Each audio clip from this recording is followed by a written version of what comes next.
스마트 시티 We are here at the 2021 World Smart City Expo, where we can gain a glimpse of the future and present status of Smart City. Welcome to the Tech Conference, which is being held on the third day of the WSCE. I will lead you through this event. My name is Cho Woo-jung. At the Tech Conference, we'll be talking about the core technologies that are at the foundation of smart cities. And we have invited experts from the businesses, from home and abroad, that are at the forefront of innovation.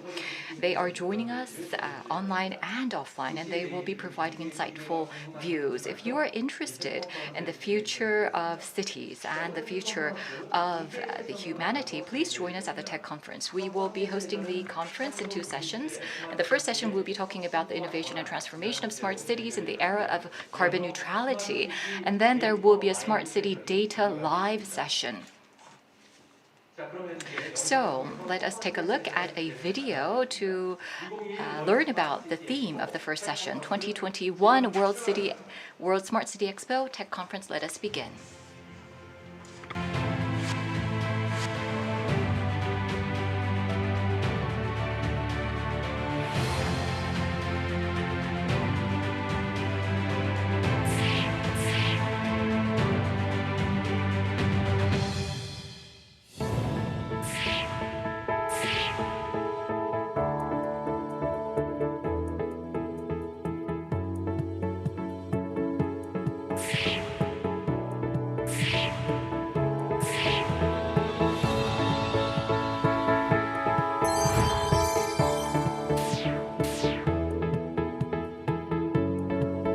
탄소 중립은 기술 혁신과 Carbon neutrality has to be supported by technology innovation and industrial revolution, and already many companies are voluntarily taking the initiative.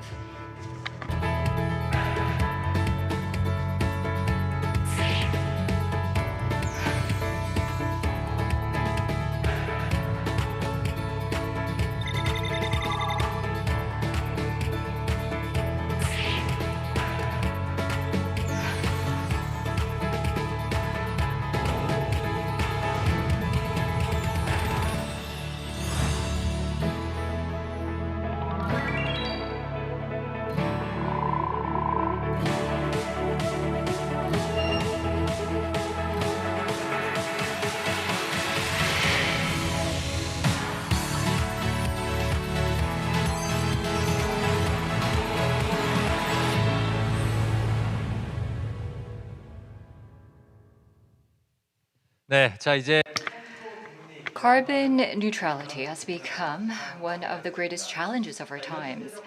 Now, amidst this trend, how can smart cities respond? At the Smart City Tech Conference, we'll be talking about the innovation transformation of smart cities in the era of carbon neutrality. Let me introduce the moderator of our session. He is the chairman of the National Smart City Committee. He is also the senior vice president of ISCA, Institute of Smart City and Architecture. He's Professor Kim Do-yeon of Sungkyunkwan University. Thank you very much for the introduction. So today we will be talking about carbon neutrality, which might be a bit difficult of a concept to understand. But as you know, we are threatened by climate change, and that is one of the biggest challenges of our time. So in order to resolve the issue of climate change, we are trying to reduce the emissions of CO2. Up till we have been enjoying convenient and abundant lives utilizing the fossil fuels which have emitted CO2. But now we have to meet the goal of carbon neutrality, and for that we have to endure a bit of inconvenience, and we have to look back at our daily lives and our lifestyles. For our next generation, what shall we have to do? We first have to focus on carbon neutrality. And I do believe that smart city technology can help us meet that goal while reducing the inconveniences that we may have to endure. So carbon neutrality, going carbon neutral, will be something that we will talk about today with the experts joining us. And I do hope that we will gain insight on how we can more effectively meet this goal. Yes, thank you very much. We just heard from Professor Kim Do-yeon, who will serve as the moderator of the first session. Thank you. Professor, today we have invited some very special guests, right? Yes. Today we have not simply invited experts. They're not just simple experts, but actually they are the ones who are out in the field, who are dealing with the technologies themselves. They are the gurus of the core technologies. So let me first introduce the experts. Yes. First of all, he is an expert of zero energy city development. He is Dr. Choi Hyung-jin of the GSENC Institute. Yes, thank you very much. I am from the GSENC Institute. My name is Choi Hyung-jin. I'm not sure if I'm worthy of being called an expert, but currently I am working on energy design for the zero energy development. So I am in charge of the trading, the design, and the operation of zero energy systems. Thank you very much. He is a smart engineer. He's a research engineer at GSENC. Yes, the next expert is working in many countries around the world. He is indeed an expert of clean energy. General Manager Ki Kyung-hyun of Korea East West Power. Yes, good morning. As introduced, my name is Ki Kyung-hyun, and I work at Korea East West Power, which is responsible for 10% of the power generation in Korea. I am working at the Overseas Renewable Energy Division, and I am working on renewable projects in countries such as Australia, Chile, Indonesia, and Kenya. Yes, so we have a great lineup today, and I do believe that we will be able to gain insight from them. Why don't we go into the discussion in full-fledged? Today at this tech conference, we're talking about the innovation and transformation of smart cities in an era of carbon neutrality. And so first, I think we have to think about what actually carbon neutral means. We have to define this first. What do you think carbon neutral means? Well, in the past, we only focused on reducing the emission of CO2, but just because we reduce the emissions does not mean that we can stop or prevent climate change. So when we talk about carbon neutrality, I think that it means absorbing CO2 through various measures and also at the same time reduce the CO2 emissions. So doing the math plus and minus, we can make carbon emissions zero. So you're saying that in the end, we want zero carbon, zero CO2, right? Yes. Can you add on to that? Yes, well, carbon neutrality, I think that this is about pursuing the carbon neutrality through various measures, including the government policies, and we have a goal of meeting the carbon neutral goal by 2050. Yes, thank you very much. What about you, Dr. Cheong-jin? Yes, well, for carbon neutrality, I think that the role of the smart cities is very important. Smart cities, well, it can help with issues such as the lack of energy or the aging of cities. I think that is the only alternative that we can turn to. In particular, I think that by providing energy, utilizing new infrastructure development, we will be able to contribute to carbon neutrality. Okay, so cities are at the center of CO2 emissions, but you're saying that we can find a solution in these cities as well, right? So I think that we have to look into what kind of solutions we can utilize. So Professor Kim, what do you think is a starting point of dealing with these issues? Well, I think that first of all, we have to think about that very issue. When we try to go carbon neutral, what do you think is most important? Who do you think should be at the center of this? What do you think, Mr. Cho? Well, I'm not really sure I know the exact definition of carbon neutrality, but I think it's tied with the practice of preventing the use of disposable goods. I think that the citizens, they can be at the forefront of this movement, right? Yes, that is correct. The citizens play a very important role. So we, each and every one of us, have to contribute to reducing the emissions of CO2. But in order for the citizens to participate, I think that there are the actors who have to be involved in an active manner. What do you think? Yes, well, I think first of all, the businesses have to play a role because the businesses actually obtain economic benefits from the society. So they have a responsibility to improve the quality of life of our society and also improve the environment. Of course, the businesses for this have been involved in the R&D of smart cities, for example, and they have been making many investments. Yes, I do agree. I think that what is most important, or the most important role to be played for carbon neutrality in cities, is the role that can be taken on by businesses. And I do believe that, in particular, in the case of Korea, we have an industry structure where the manufacturing sector holds a great proportion. So I believe that in terms of energy consumption, the industry accounts for 95% among all of the businesses. So I think that the businesses have to play a role. Okay, so are you saying that the businesses are the culprits of this issue? I thought that the citizens have to take the lead, but what you're saying is that the businesses have to take the lead. What do you think, Dr. Kim? Yes, well, I think that the lives of the people, well, they are deeply dependent on the products and services that are produced by industries and the businesses. And so before the citizens, I think that the businesses have to step up and participate in going carbon neutral.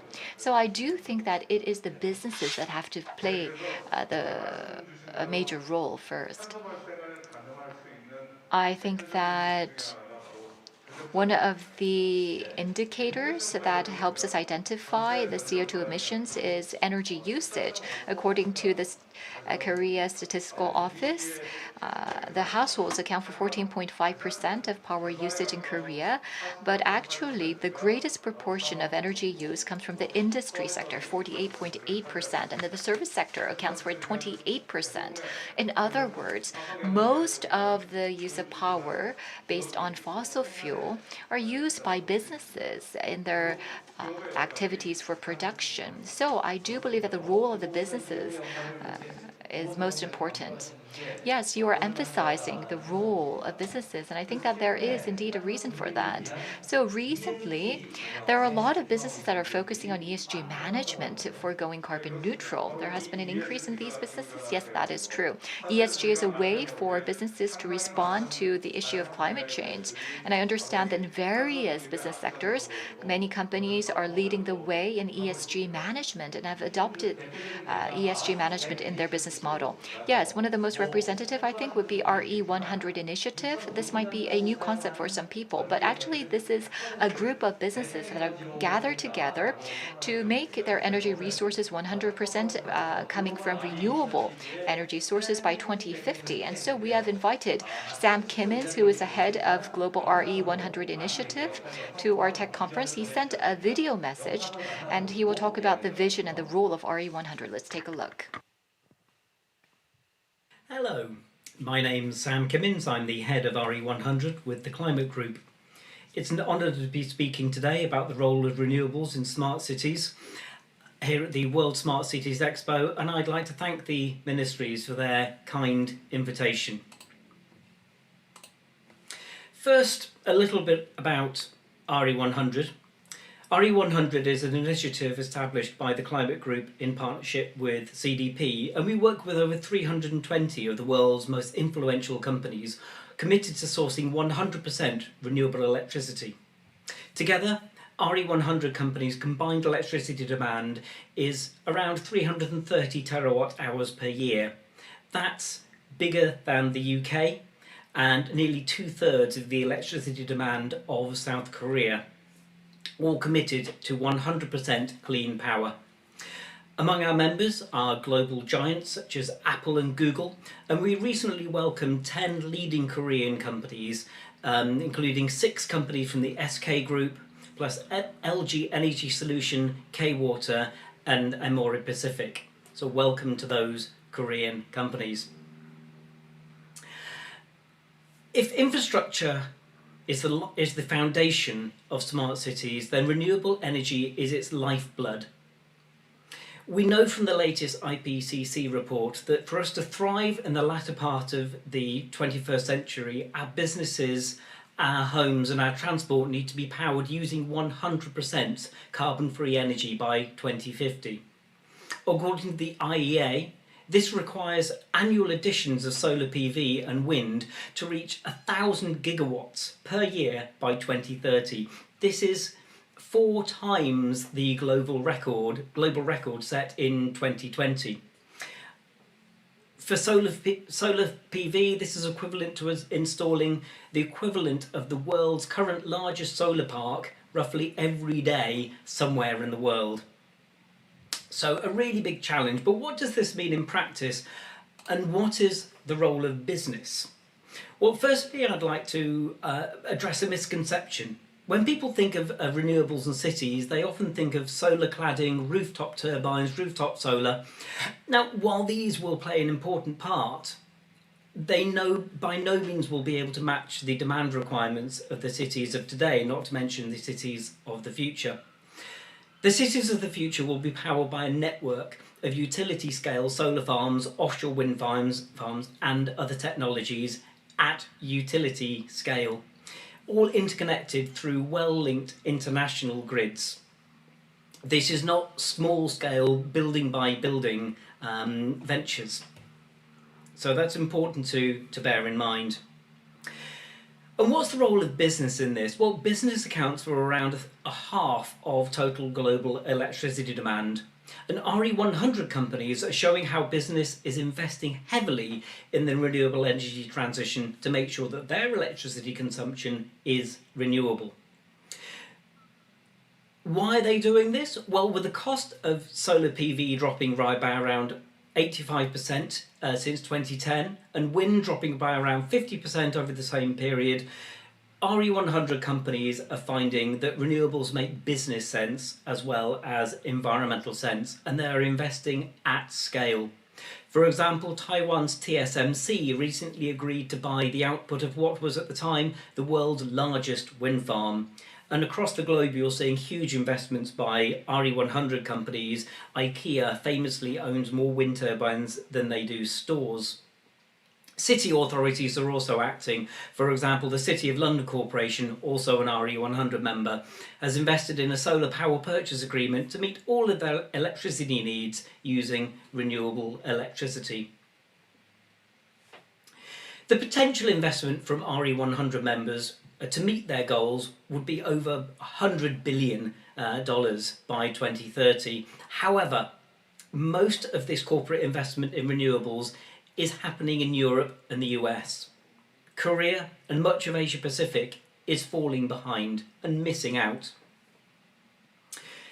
And government action is needed to unlock this corporate investment at the scale we need to see to ensure that our future cities are renewable, clean and competitive.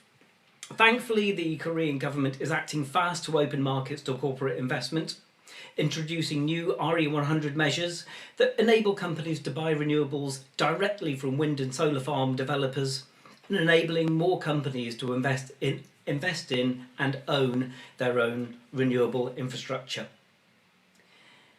So we're delighted to see those RE100 policies being put in place by the Korean government.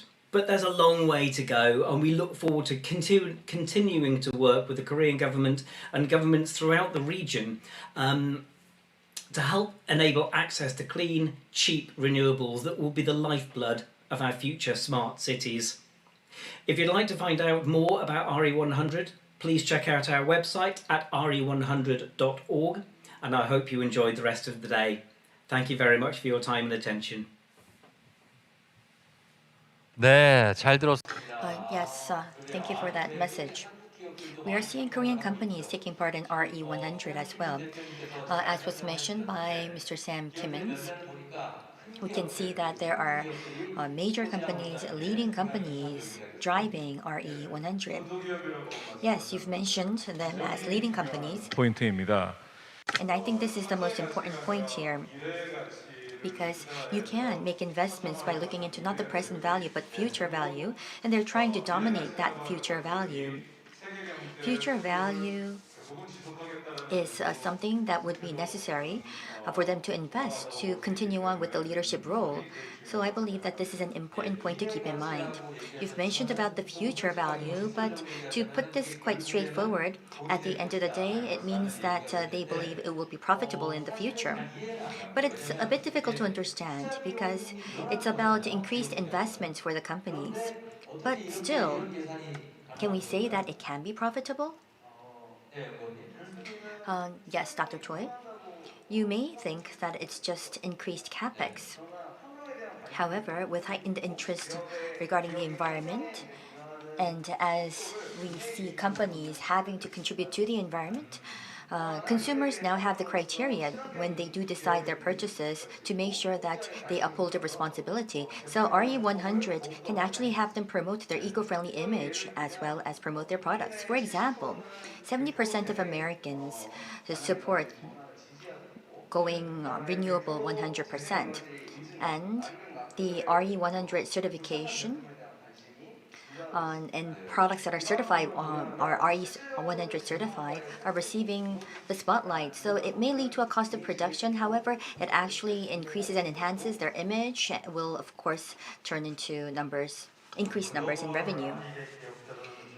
The global RE100 companies are also requiring their partners to source their energy with renewable means. For instance, we do see that the leaders are actually requiring their partners to be RE100 certified. Let me give you an example. Recently, there was a Korean company located in Indonesia that was supplying shoes to a major shoe company. And they were reviewing a project to replace their electricity generation to PV because if they do want to supply their shoes to this major company, they have to switch to renewables to source their electricity.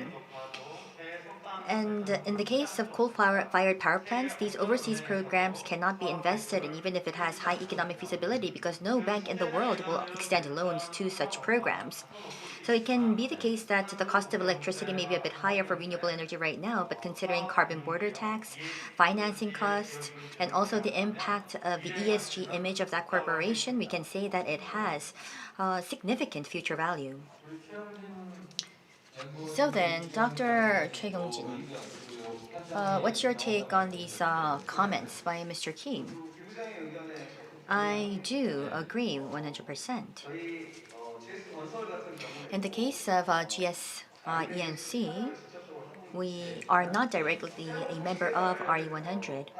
However, in terms of building new cities, we believe that it's important to increase the self-sufficiency rate of electricity by utilizing renewable energy. And when we do build apartment complexes, we have to actively source our energy with renewable energy to meet the regulations of the government. I can see that many companies are putting in a lot of efforts. So then, as was mentioned by Mr. Sam Kimmins, we do need the effort on part of the government. Isn't that the correct, Professor? Yes. In Korea, considering Korea's industrial growth, the government played a key role.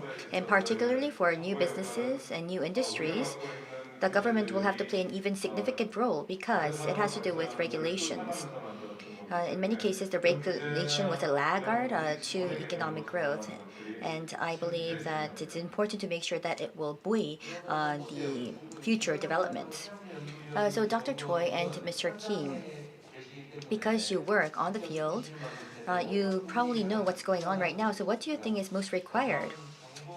I believe that the government, expert group, and the private sector needs to come together to hold public hearings to enable a practical and a pragmatic RE100 system in place so that we can actually cater to RE100.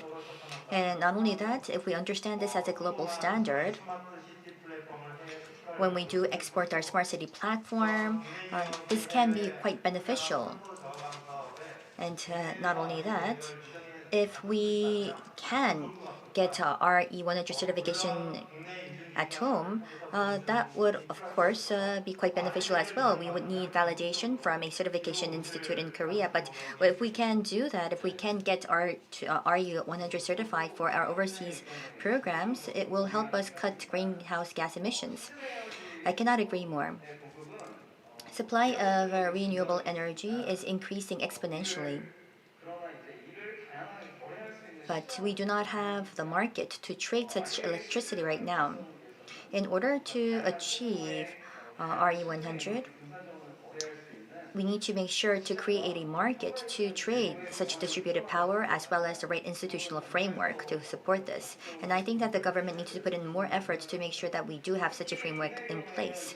In the case of Korea, we cannot directly purchase renewable energy. There are some limitations toward the existing electricity market because we do have KEPCO.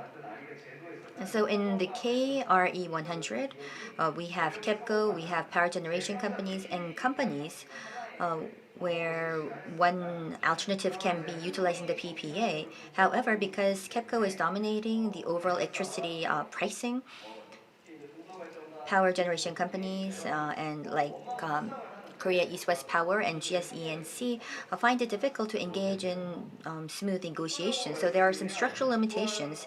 And to add, in order to disseminate KRE100, we need active participation of SMEs. However, for SMEs, there are many challenges on their side and it will increase their cost of production. Therefore, we need to provide some more incentives to actively induce the participation of SMEs to expand the foundation of KRE100. So this is something that the government should do. I believe that this session is quite key because we have one under MOLIT and one under MOTI. So you have two different overarching ministries that would guide your businesses. But if you look at the commitments that we made to reducing carbon emissions, we of course have to put in our efforts at home, but there are also many things that we have to do overseas. So in order to uphold our commitment, we need an integrated mindset. And I believe that emphasizing that would be quite key here. And if we want to make inroads into new businesses, it's quite different from the existing policies and regulations that are in place. So I believe that the insights gathered here today will need to be reflected in the industrial ecosystem amid this climate crisis, and smart city platforms and various platforms will help us solve these problems. And I think that Korea's institutional framework and the overall backbone systems need to support this endeavor. And that aspect, all of your comments are quite significant and insightful. And I do want to ask a question at a technological angle. In order to create a carbon neutral smart city, what kind of technologies do you believe is most pivotal? Could you give us some information based on your experience, please? I believe that within the smart city, to be true to its name, we need smart sensors across the city to collect information. And we also need digital technology to make use of such data. And I believe that digital technology lies at the core of the smart city. And if you look at IoT technology, it's about swiftly collecting vast amounts of information. I also agree. And with regard to building a carbon neutral ecosystem, there is a research project that is underway. So I would like to give you an introduction on that. Yes, that would be great. So a carbon neutral ecosystem within the city. Can you give us some more information on that, please, Dr. Choi?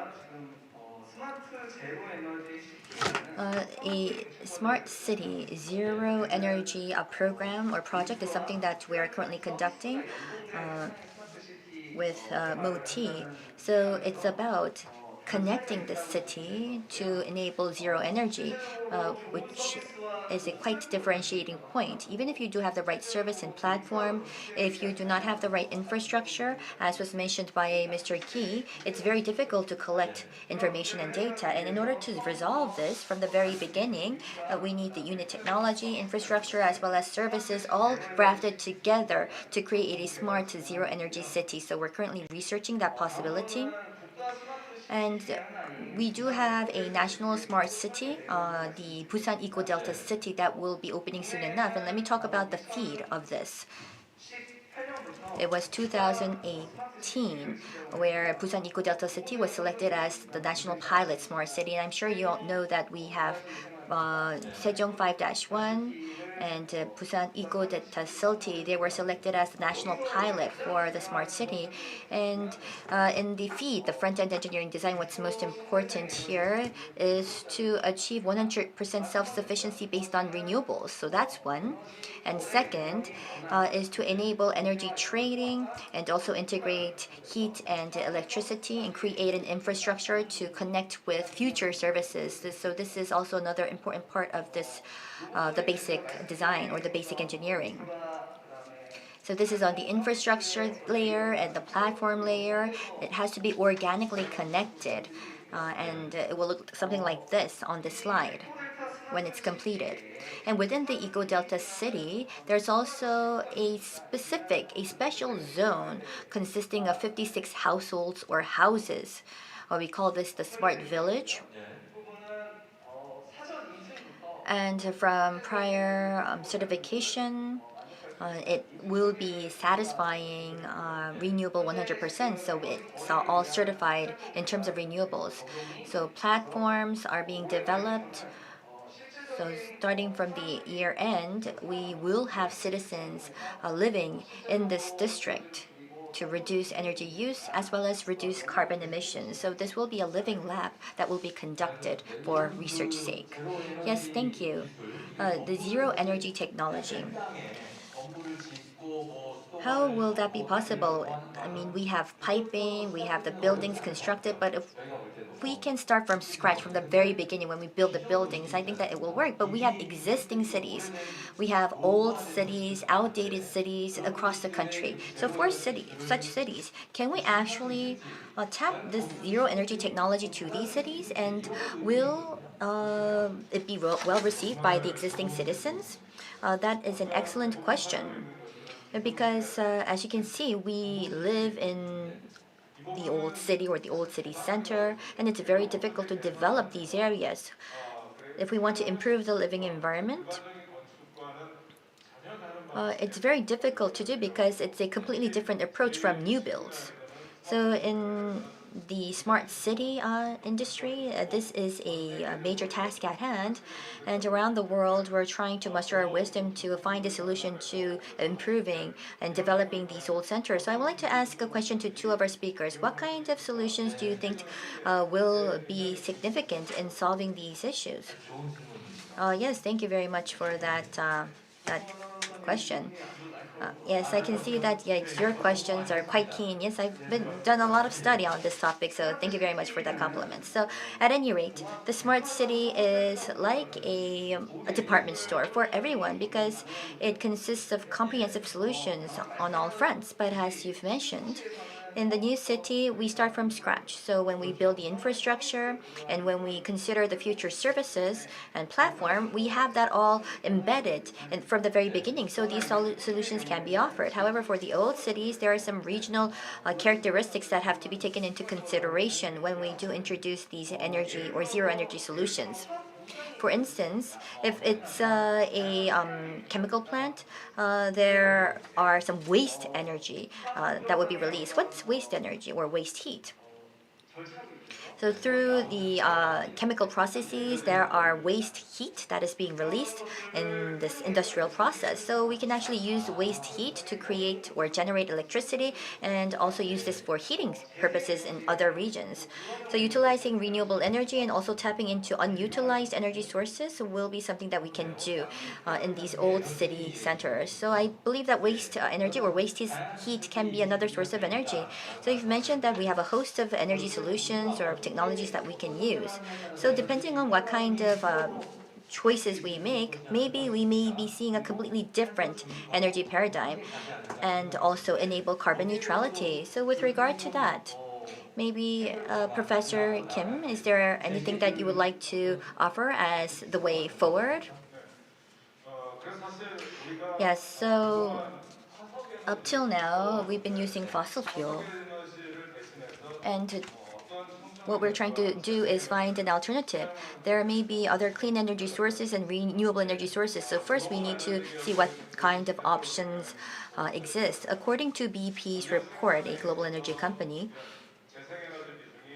producing when we think of the energy sources, for the first time in 2019, renewable energy overtook nuclear energy. So out of the next generation renewable energy sources, there is one energy source is receiving the spotlight as the most important source in the future, which is hydrogen. And as you know, hydrogen is a non-polluting energy source. So it's known to be the ideal clean energy source. However, because it has so high production costs, there were some economic feasibility issues leading to certain limitations when we wanted to expand out into this business. However, recently we're seeing a exponential growth in hydrogen energy. So I think that we really need to tune into this energy source. So I wanted to have a very important hydrogen company to present on their business. Yes, so then at that cue, we would like to introduce CEO Andrew Marsh of Plug Power for his video message. Hello, I'm Andy Marsh, the CEO of Plug Power. Plug Power is located in upstate New York, a bit of a distance from Korea, but we have a close connection with Korea because of our investment from SK. So it's wonderful to be here today, and I'm going to talk to you about why smart cities need to be clean cities. And we believe very strongly that clean city should be based on hydrogen and fuel cells. For those who don't know, fuel cells are a device that takes hydrogen and creates electricity and water. And by the way, that hydrogen can be very green. That hydrogen can come from renewable electrical sources, such as hydro, wind, or solar. So we are a real strong believer in clean cities using hydrogen and fuel cells. So some may ask, hey, is this technology real? And we've been doing it for a long time, over 25 years. And during COVID, we actually moved 25% of the food in the United States, doing it with customers like Amazon and Walmart. We've also deployed fuel cells, primarily for logistics applications, in places like Amazon, Walmart, BMW, over 40,000 of them. We've done 41 million fuelings, the most of anyone in the world, and we are the largest user of liquid hydrogen. So when it comes to fuel cells and hydrogen, we know a lot, and we've done also a lot. We're building the largest gigafactory in the world in Rochester, New York, that'll be able to produce 2.5 gigawatts of stacks. We're also going to be the largest producer of green hydrogen. Here in New York, we're building the largest green hydrogen plant in the world, 45 tons a day, which will be deployed by the end of next year. By the end of 2025, we'll have over 500 tons across the United States, equivalent to 1 million gallons of gasoline, and another 500 tons around the world.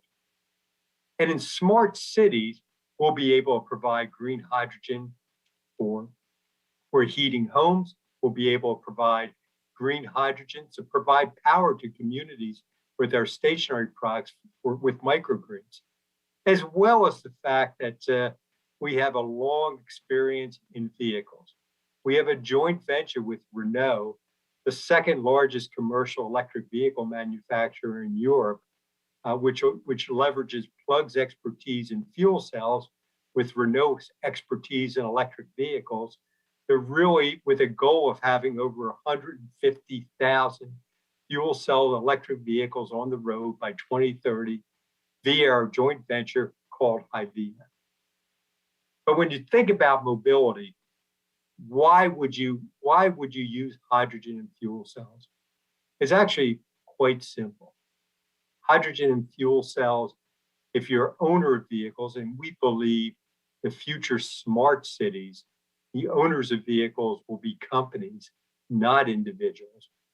And those companies will want to maximize their return on investment. So when you start thinking about maximizing your return on investment, You want that vehicle on the road. And fuel cells versus electric batteries, fuel cells can be fueled 10 times faster. For example, a truck like this can be fueled in 10 minutes, just like a diesel truck, while a battery truck would take over an hour and a half. Additionally, when you think about asset utilization, you want it on the road. Fuel cells can be on the road twice as long as a battery electric vehicle because of the amount of energy that can be stored on board. And that energy is critical in commercial applications. In commercial applications, space is important. And Plug Power, based on work done by DHL, knows that after about 100 kilometers, the size of a fuel cell is about 1/10 the size of a battery as you increase the size of the engine. When you start thinking about that, DHL says you can carry a lot more packages on board than you could with battery electric vehicles. So in Plug's vision of the smart city of the future will be the vehicles, both for passenger and delivery, will be based on hydrogen and fuel cells. This power for the city, which we didn't go into great detail, will be powered by hydrogen via stationary products that will provide the electricity at home. And for many homes, you'll use that hydrogen to heat the home, replacing natural gas to provide cooking, heating, everything you need at a home. So we're really excited about the possibilities for hydrogen and fuel cells in smart cities.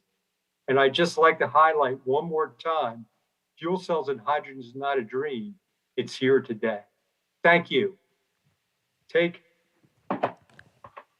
네, Yes, hydrogen energy. I thought that this was energy that can be used in the far future. But listening to the speaker speak, I think that this technology is already up and running. So, hydrogen energy, can this be applied to large scale power generation facilities? Yes, it is possible.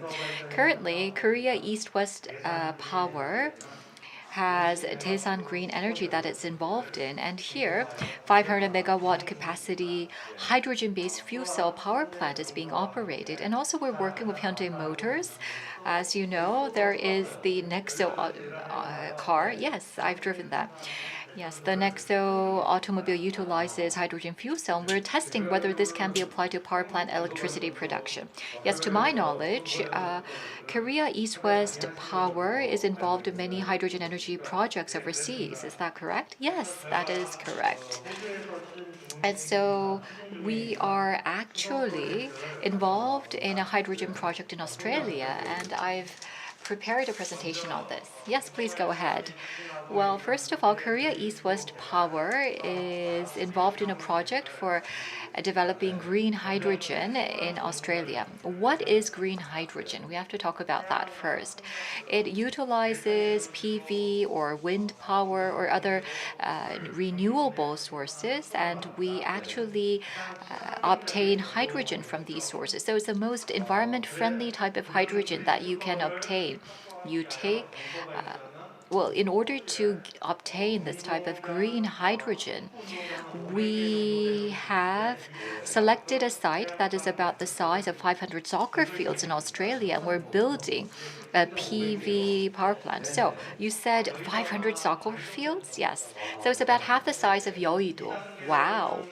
And that's the first stage. In the second stage, we will additionally, in an adjacent site, develop a 80 megawatt PV plant, and also we will be establishing a long duration ESS facility so that we can provide electricity on a long-term basis. So we're trying to build that type of power system.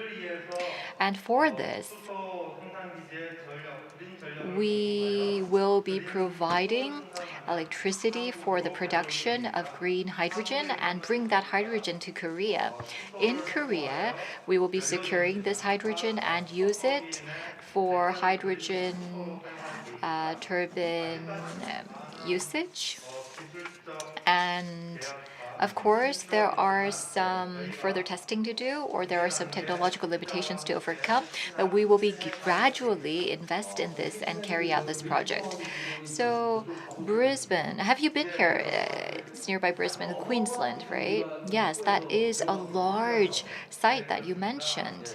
Yes, that is correct. So, it's for the PV business, and this is a ultra level, very large, large capacity PV business. Yes, he just mentioned about the PV facility that is being built by Korea East West Power in Australia. And he mentioned about how PV and renewable energy sources are utilized for producing hydrogen. But I'm really curious. Now, Australia is about 10 hours away from Korea by flight. Why is it that you went all the way to Australia to produce green hydrogen? Well, first of all, if you look at the projections for hydrogen demand of Korea, we believe that starting from 2030, the supply of hydrogen with just domestically produced hydrogen will not be enough to meet the demand in Korea. And so we will have to import the hydrogen from overseas. The countries that have the lowest unit cost for hydrogen production is the Middle East and also Australia and Chile. And so according to Bloomberg data, the green hydrogen production unit price is $1.3 per kilogram in Australia, whereas in Korea it's twofold greater, $2.7 per kilogram.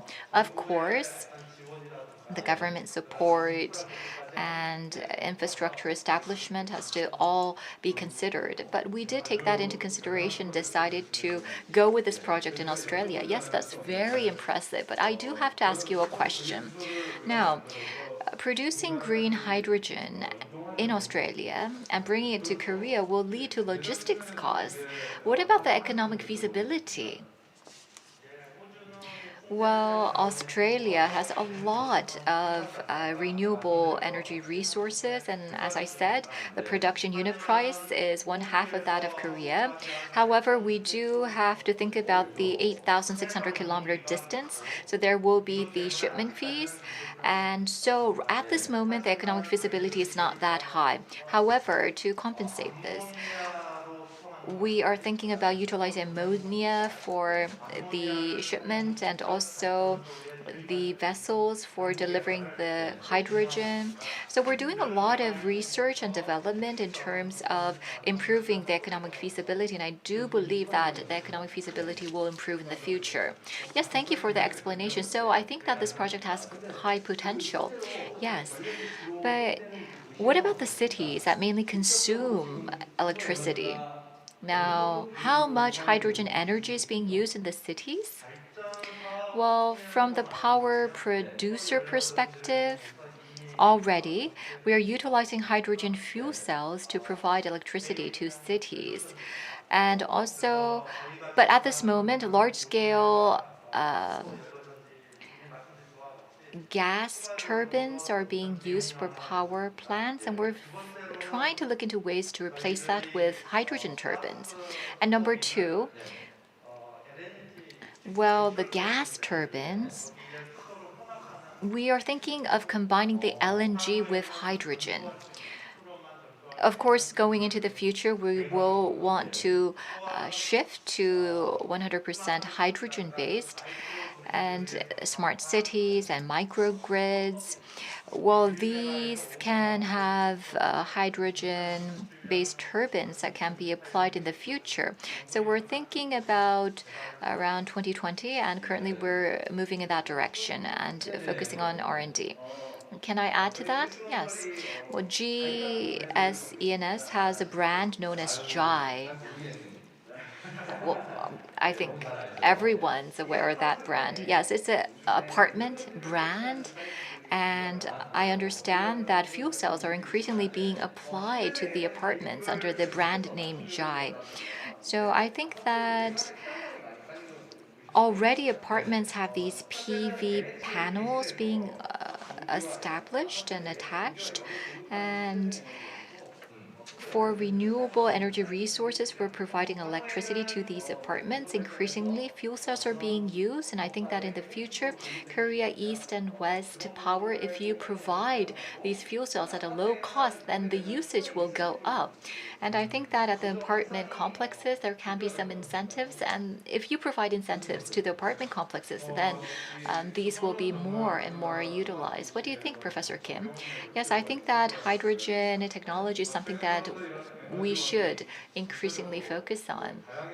I think that the energy sources are being diversified, but the thing is that the grid technology is very important here. So if you look at the grid technology, what do you think is the level right now?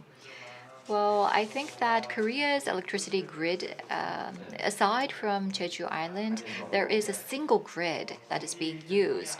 In terms of the stability and the quality of the electrical power system, Korea's system is world class.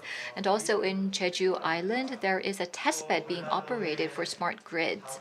Also in the Jeollanam-do province, there is an island known as Gasa-do, and this is being developed as a self-sufficient energy island, and microgrids are being tested here. So I think that all of these technological efforts can help us commercialize environment-friendly microgrids at an early stage. Okay. I do agree with what Mr. Key has said. I think that when it comes to the electricity supply, grid and network, the system that we have, the stability is world class. However, when it comes to PV, well, sometimes we cannot gain access, and this can hurt the stability of the grid. And so, I think the reason that hydrogen is so important is because it can be stored. In the case of PV, there is that instability of supply, but hydrogen can be stored, and this can actually compensate for that issue. And also, I think that we need a grid that integrates heat, power, and hydrogen in the future and further expand. Yes, the grid. You're talking about very closely knitted networks, right? Well, the grid, you know the shape of the grid, right? So you can think of the Korean chessboard. The microgrid, it started with that grid patterned shape, and so the distributed energy sources can be tied with the grid. Okay, so now I understand. So we're talking about the energy trading platform. Do you think that we need to further improve the way the platform is being run? Do you think that there should be improvements so that there can be greater transformation? Dr. Che?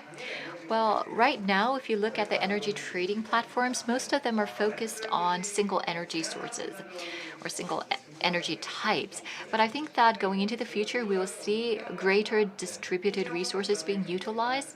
So, for example, wind power, there is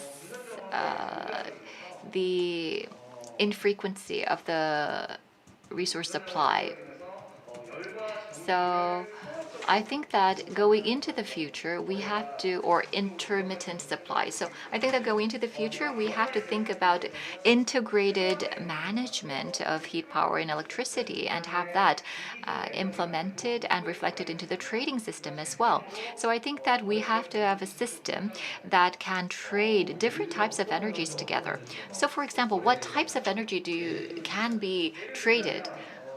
For example, you have the air conditioning in your home, and that is a representative case where electricity is switched to heat, or there are times where you can use the heat and transform it into electricity, and sometimes you can actually use the waste heat and use it for electricity. So I think that we can actually combine these together and have integrated trading.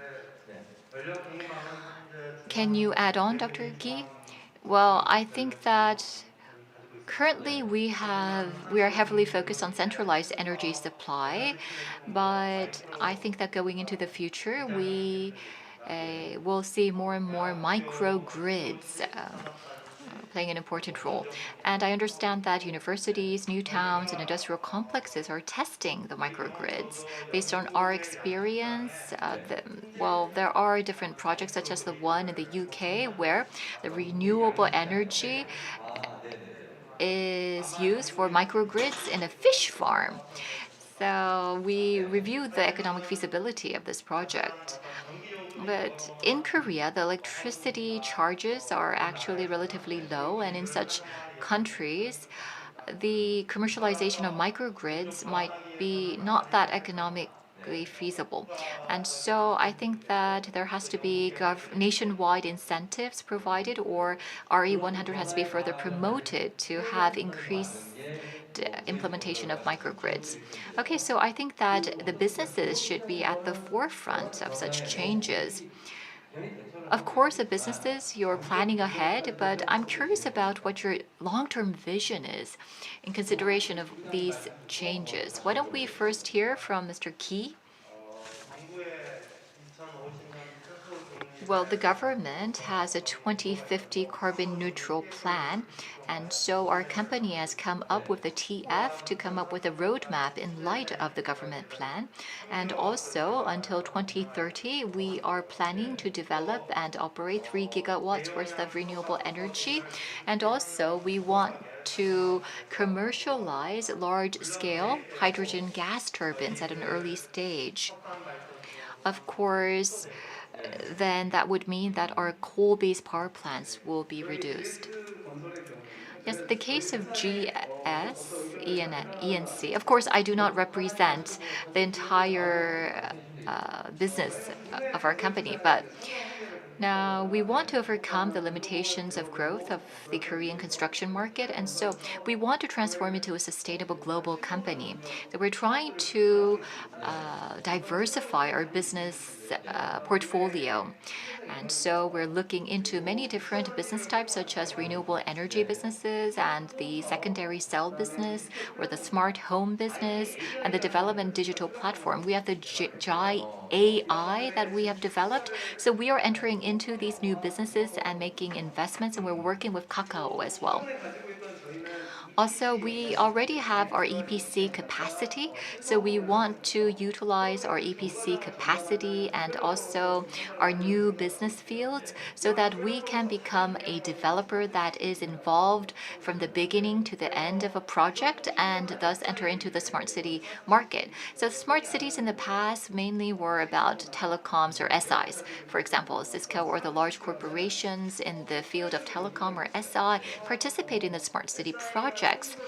But I think that with the SIs and the telecoms at the center of smart cities, data utilization might be the strength of Korean smart cities. But as you know, we have capacity and experience in energy and resource infrastructure. So I think that with us jumping into the smart city market, we can actually help in building the infrastructure platforms and providing services. Yes, so we've heard about you talk about carbon neutrality. And up till now, I thought that going carbon neutral was about saving or protecting the environment. And it seemed to be a vague concept, but I think that the businesses are actually involved in very detailed activities to make this possible. Now, Professor Kim, can you add on and summarize? Well, I am participating as a moderator, but I've learned a lot myself, especially the power company and the construction and developer, the construction company and the developer joining together, and also Korea's most leading broadcaster is here, and I was able to learn from each and every one of you. But I do have a question that I want to ask you before we wrap up. Now, what do you think smart cities can do for carbon neutrality? What is the one core element that smart cities should do or provide? Well, first of all, I think that it's the optimal operation technology. that kind of technology is needed in smart cities. If we can have accurate projections of renewable energies based on big data and AI, then we will be able to also be able to have integrated trading of energy, which will improve efficiency and help us become one step closer to carbon neutrality. So you're saying that what's most important at smart cities would be optimized operation technology. Yes. Dr. Key? Well, I think that governance is very important, but this is not just an agenda for the government. I think that the government, businesses, citizens, and all entities and actors within our society have to work together. And so, under the same goal, we have to make concerted efforts, and that is what is most needed. Professor Kim, although you asked the question, I want to ask you the same question to you. Well, smart city and carbon neutrality, I think, is all about integration. So I think that we have to think about how we can go together and we have to plan. And I think that these new technologies for the cities can be integrated together and applied to help us meet our goal. And in that process, I think what is most important is the consensus of the people and the participation of the people. Yes, I think that no longer do we only emphasize profit making. I think that the citizens' role and engagement is very important. So this was a very important topic that we have touched upon. This was the first session of the World Smart City Expo Tech Conference. We talked about the innovation and transformation of smart cities in the era of carbon neutrality, and we were able to learn a lot. Can you tell us your impression of the session, Mr. Key? Yes. Well, today we talked about smart cities for carbon neutrality, and we were joined from people from the different sectors of our society. And so we were able to talk about the different aspects of carbon neutrality. And I think that this was a very valuable opportunity for all of us. Now, they say that the environment crisis clock is pointing at 9:56. So we really have to work on carbon neutrality. And I think that if we plan well for the smart cities, then we will indeed meet the goal of carbon neutrality established by the country, and perhaps meet this goal before before the target period of 2050. Okay, Dr. Che. Yes. Well, I think I was able to learn a lot from the views shared today. Well, nowadays we hear about the refugee issue in Afghanistan. I think that rather than the refugees generated or the refugees of the wars or conflicts, the refugees because of climate change are a more serious issue, and we are seeing more and more of such climate change refugees increasing in number. And I think that the climate change refugees can only be dealt with when everyone plays a role. It's not just a single country or a single entity that can solve this issue. Yes. Well, Dokdo, the water nearby Dokdo is cold temperature, but now I hear that the water temperature is going up. And this is caused by climate change. That's what I heard. So I think that we really have to understand the seriousness of climate change and really respond quickly. So, Dr. Kim, what kind of preparations or efforts should we make to tackle the issue of climate change? Yes, I think that we heard some very significant points. I am the chairman of the Committee for Smart Cities, and as the chairman, I want to tell you that carbon neutrality is not an issue that we can easily resolve. I think that there will be some inconveniences that the citizens will have to endure. But what is most important is that despite that, we really have to work on carbon neutrality for our future generation and our children. What I want to emphasize here is that in the past industrial revolution, we were not able to really play a role. And so, despite our intentions, we had no choice but to adopt fossil fuels for our society's industrialization. And we tried to really catch up with advanced countries. But today, Korea has become a leading country when it comes to the fourth industrial revolution. Although we were not able to play a vital role in the previous industrial revolution, I think that now our position is quite different. We are now taking the initiative in the fourth ID. And so when it comes to carbon neutrality, I think that Korea is leading the way in discussing the relevant matters. And smart cities can be an important model for future cities. And we can utilize the smart city models to deal with the challenges of the future. And today we were able to touch upon some very relevant, important issues in detail. In the past century, we were a fast follower. We were behind advanced countries and we tried to catch up. But now we are leading the way in the future, and we are leading the way in developing the models for the future based on the smart city development and also in the process of achieving the goal of carbon neutrality. I think that Korea is indeed serving as a leading country, and we're working with advanced countries for co-prosperity and co-growth. So having said that, at the Smart Tech Conference and the World Smart City Expo, we are discussing very detailed issues related to our future.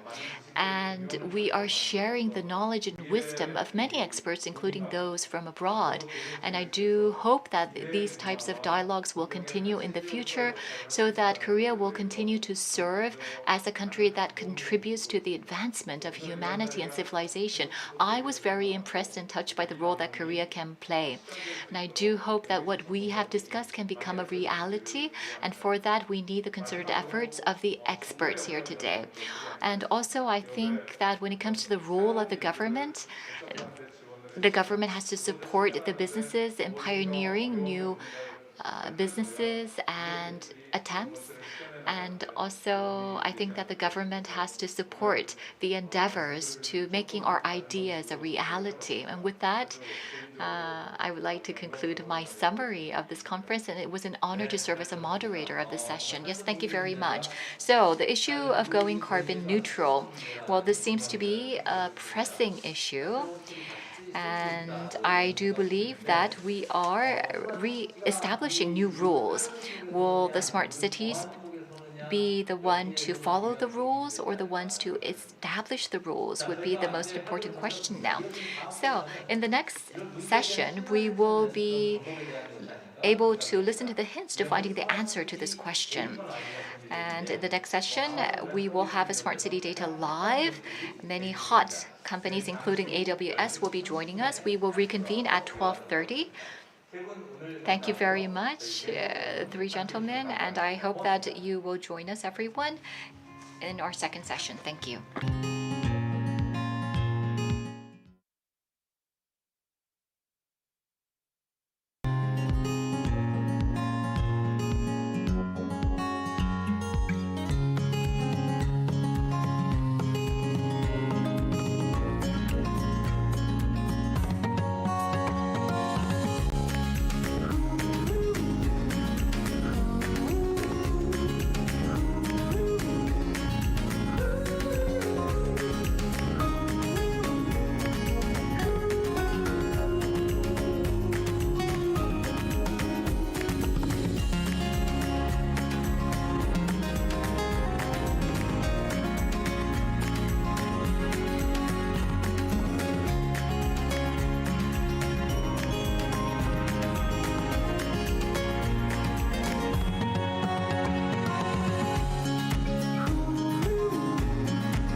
스마트 시티의 현 The 2021 World Smart City Expo, where we can get a bird's eye view of the future and present status of smart city. We are at the tech conference, and my name is Cho Woo-jung. In the previous session, we talked about the role of smart city for carbon neutrality. We had an in-depth discussion, and now we are going to focus on data. Data. There is a saying that smart cities are not built with steel and concrete, but with data. This means that data is so important for smart cities. So how are we going to utilize data, which will be the materials we're building future cities? We will be looking into that topic during the session. First of all, let me introduce the moderator of this session, Professor Yoon Jung. She has a presentation prepared. Please greet her with a big round of applause. Yes, good afternoon. My name is Yoon Jung of Yonsei University. Now, Jo Jung, I am a big fan. Yes, thank you. The World Smart City Expo, I have been participating every year, and I understand that this is the last session before the closing ceremony, so it's a very meaningful opportunity for all of us. And I think that we will be focusing on smart city data in an in-depth manner. So I welcome this topic, or the discussion on this topic, and I would like to talk about three things related to our agenda. First of all, everyone gathered here today will agree that when we look at smart cities and think about data, we can think of three core things. First of all, that would be the city data platform. The smart city is based on data, and so the platform is very important. And for that, there are many different elements involved. So number one would be platform. And number two, there has to be a participation by many citizens. And for that, we need the spatial data for visualization. And last but not least, this is for the future. But when we talk about the future, we talk about a lot of different horizons. And there is the short-term future, and also there are the signals, but that will be realized in the near future. And we have to think about data exchange. So the three topics that I would like to touch upon would be data platform, spatial data, and data exchange for smart cities. Okay, so Professor Yu, I think you mentioned platform and spatial information, spatial data, and data exchange. So let us dive into that in a while. But I think we have a video prepared. Yes, actually, I think it's a video on Amazon's data cloud. Solutions architect based in Australia. At Amazon, we have a phrase we like to use. It's always day one. And when we say it's always day one, we're referring to maintaining the spirit of a startup, even as we scale, and be able to respond quickly and effectively to customers' needs. When we think about smart cities in the last couple of years, it's never been more important for smart cities to be able to respond quickly to changed circumstances. At Amazon, we're guided by leadership principles, and one of those is customer obsession. Customer obsession refers to putting the customer at the centre of everything that we do and working backwards from them in how we design our services and products. If we think about smart cities, it's important to put the citizen at the centre of everything that we do and work backwards from them in everything that we design around our smart cities. Increasingly, sustainability is taking on a more important role as we look at smart cities. A great example of this is the University of Melbourne. The University of Melbourne, Australia's #1 university, chose Amazon Web Services for its Smart Campus platform in 2018. By incorporating data from IoT networks, occupancy sensors, building management systems, they were able to save $400,000 in energy costs in 2020 and also plan a return to campus safely. When I speak to transport experts around the world, they always refer to three challenges, especially for road transport: that of safety, congestion, and sustainability again.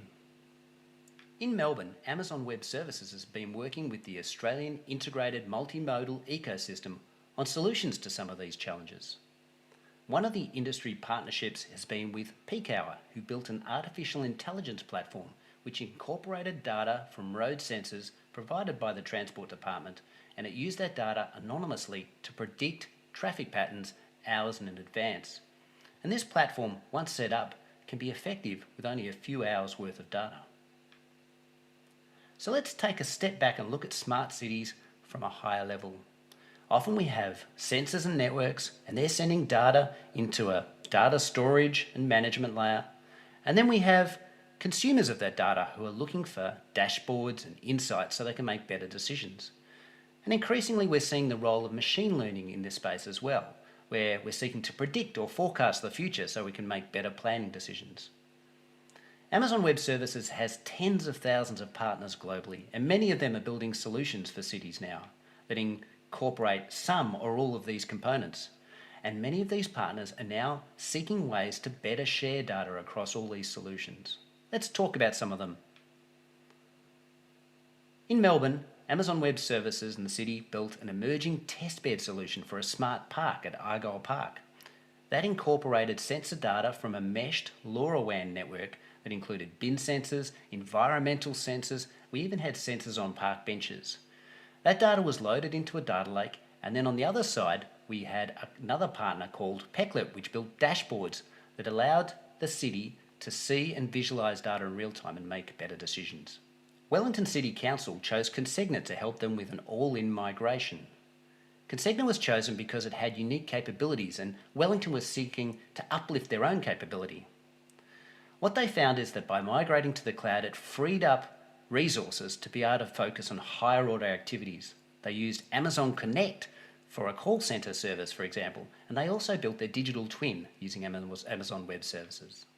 In Newcastle, they enlisted WSP Digital to build a city intelligence platform that incorporated lots of data for sharing across the city, including data from a LoRaWAN network partner of ours, NNNCo. And what all of these customers found that as they were getting more insights into their platform, it wasn't linear like this. The data and insights that they were getting, it was actually helping them get smarter and allowed them to reinvest in the platform so that they could get smarter over time. It was more of a virtuous cycle, if you like. I just wanted to finish by saying that around the world, Amazon Web Services is building cloud innovation centres. And here we are launching one in Busan in Korea. Cloud innovation centres seek to bring together students, researchers, universities, AWS and city officials to solve some of public sector's big challenges, including those in smart cities. So thanks for listening. I hope you learned something today about Amazon Web Services and smart cities.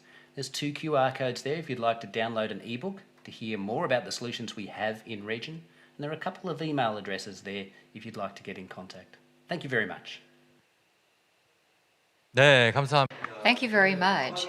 So we saw the presentation of AWS and also the presentation by Professor Yoon Jung. We have just opened up the discussion under the Smart City Data Live session. Professor Yu, I understand that you're a city expert, or actually you are more better known as a data expert, but why is it that you've become a city expert as well? Well, let me explain this simply. Well, we say smart city, right? So we're focusing on the smart element. And so how are we going to make cities smart? There are many ways to make cities smart, and I think that one of the basic ingredients for this would be data. Smart. You have to make smart decisions, make smart judgments based on facts. What is facts? What are facts? Data. So data is continuously being generated. For example, we have these gadgets and devices from the automobiles, from the pipelines of our cities. We see a flood of data being generated. And the data that is being generated within our living spaces are being shared at a low cost, and we're using that to make good decisions. And so that helps us operate and run our cities in a smart manner. So if we research and study the data, then we will be able to find smart ways to apply the data to our cities. So we talk about the data-driven smart cities, right? And that's why I mentioned the 3 subtopics that I want to talk about when we discuss smart cities. Yes, thank you very much. You seem like you would have been a great tutor. That was a very good way to understand the concept. So, in this session, we can call this a software session for cities, right? Yes. Okay, so it's now time to introduce the panel discussants. 네. Yes. First of all, we have Lee Jung-min, or should I introduce you to our panelists? We have Director Lee Jung-min of Hancom Life Care. Very nice to meet you. Yes, would you like to greet our audience, please? Yes, I am doing my best to make the smart city in our imagination a reality. I'm a smart city planner, Lee Jung-min, and Hancom Life Care has been doing its utmost to provide safety equipment in various disaster situations in our everyday life. So what we do is utilize the data from such personal safety equipment, and we're trying to create a safer society. And what we are particularly focused on is providing products and services where the citizen can actually take advantage of.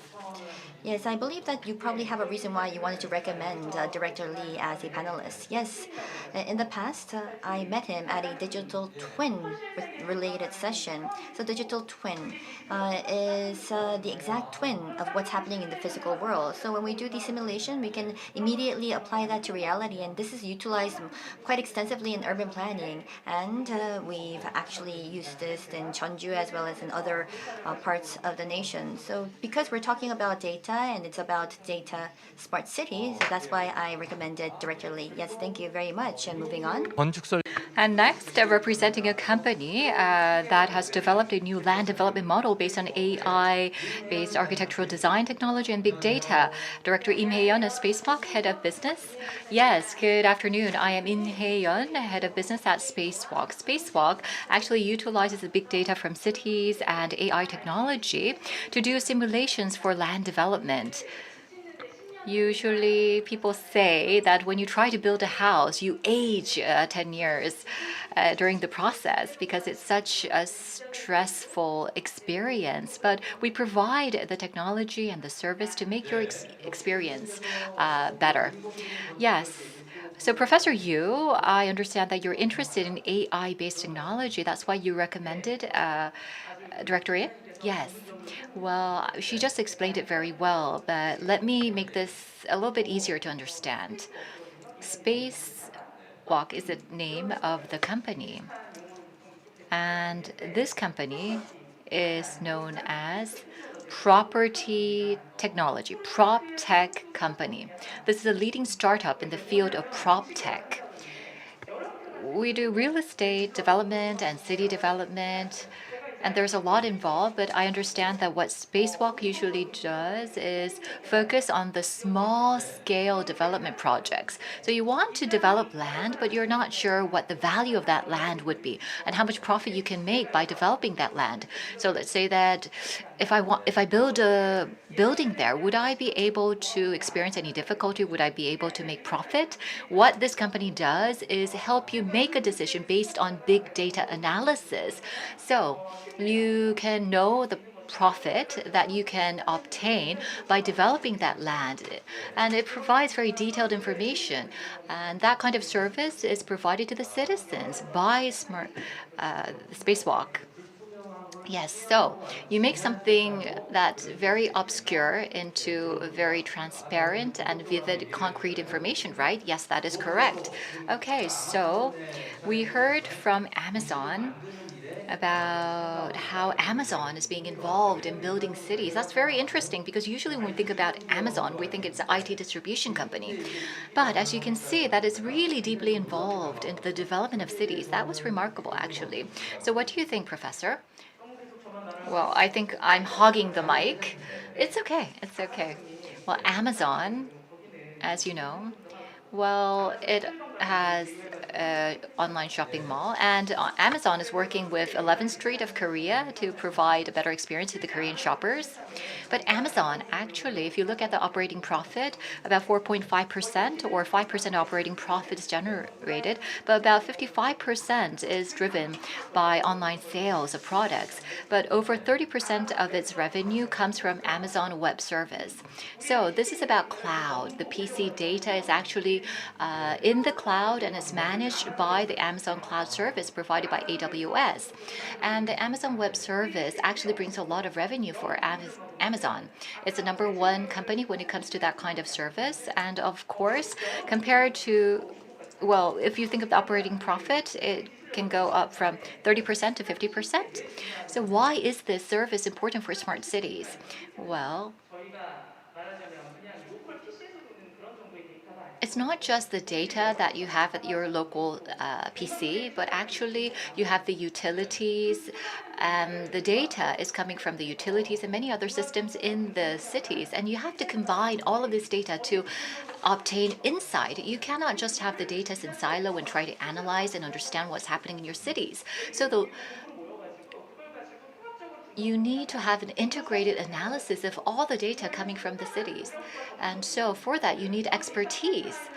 And so in order to deal with the data pipeline, there are many people involved, and so you need a high level expertise, cost, and also sustainability. So you need the expertise, the expert services provided. In the society that we live in, we will see data increasing, AI will further develop, and as AI technology advances, the cloud will also grow and advance as well. So in order to provide city data services, the cloud is actually the foundation, and the leading company for that is Amazon, AWS. 편이세요? Are you a fast talker? Well, I've heard that we have to swiftly end the session because we do have a closing ceremony. That's why I thought I have to hurry. No, it's okay. You can pace yourself. It's okay to speak slowly. No worries. So then let us now pose a question to Director Lee Jung-min. Oh, well, you can see that, well, we are citizens, but for the private sector, how do you perceive data? When we think about the smart city, it's about collecting data on the city. And this data will be gathered in significant amounts and significant volumes. For example, every time we move around, every action point will be a node of data. And what we have to do is utilize this data. And if we want to do that, we have to gather this information in a vessel, for instance. Let's say that we were playing a game, and then all of a sudden it stopped. The screen froze. Then what will happen to all of your game items? It would be so frustrating if it does happen. Yes, it really will make me furious, of course, yes. So in the same vein, when we do run a city, if all of a sudden there are buffering issues, then of course it will be a major catastrophe. There will be accidents, we may be seeing people fainting, all sorts of things may happen. And in addition to that, I can see that it's going to be extremely frustrating. It's not just for me, I think it will be the same case for everyone. For instance, let's say there was a power cut. It will be a major panic, chaotic situation for everyone. Isn't that the case? Yes, of course. So all of the resources need to be utilized in an efficient fashion, and for that to be possible, we need the cloud technology. And if we look at cloud computing, it's about gathering all resources, data together, and efficiently reallocating such resources. And because of these traits, it's important to gather the information, reprocess the information, and make this or turn this into information. And that the data platform will be necessary. And the companies will be using the data platform and will be utilizing the data, and will be using that data to convert that into services for the citizens. So that's how we perceive data. So then it's basically like maybe the control tower in the apartment complex. It seems a bit difficult to understand, so it'd be great if you can put it into layperson's terms. So that's why I wanted to use that analogy. So for the citizens and the private sector, we now understand your approach. But I think that the two may be aligned. It's not different. So between public interest and private interest, isn't there some sort of interface between the two? Do you agree? Yes, I do agree, and it was well explained by Director E. Lee. But actually, there are services provided based on the cloud that can benefit the people. And actually, I prepared a presentation to help you enhance your understanding about this. Okay, so let us see that presentation. Thank you very much. Mr. Lee, you have to keep up, huh? Yes. Okay, so ladies and gentlemen, smart city development. What do you think this means? This is a photo of Seoul. You can see that there's a lot of buildings and houses. And if you look at the data, you can see that there is 38.26 million lots of land in Korea. And according to Seoul City data, 41% of the buildings in total were built 25 years or even before that. So as you can see, these old buildings can be transformed like this, but you have to abide many laws. There are actually at present around 23 laws that you have to abide by. And actually the laws change every 7 to 8 times per year on average. And this becomes an obstacle for development projects. So what we do is we utilize the public information and the big data, and we utilize an engine to do an analysis to provide information about real estate development to the citizens so that they can have a better understanding of what kind of development projects that they should pursue. And they can have a better understanding of how efficiently they can develop land. So let me explain in detail the service that we have. Our leading service is Landbook, and what we do is you can click on a certain plot of land and it shows the similar lands surrounding it and the trading prices for those land lots. And also you can identify what purposes the lands are being used for, what the sites are being used for. And also if you want to actually rebuild a building, redevelop it, then you can actually see where the parking lot should be located or how many parking slots you can make. You can get the floor plan and etc. And so you can use it yourself, but also you might want to rent out the buildings that you build. And so you can look into the rent related aspects as well. And these types of information are provided to the citizens based on our service. Yes, well, I think that helps us better understand what the service is about. But is this really a service for smart cities? Or is it just an extension of the existing real estate services that we had in the past?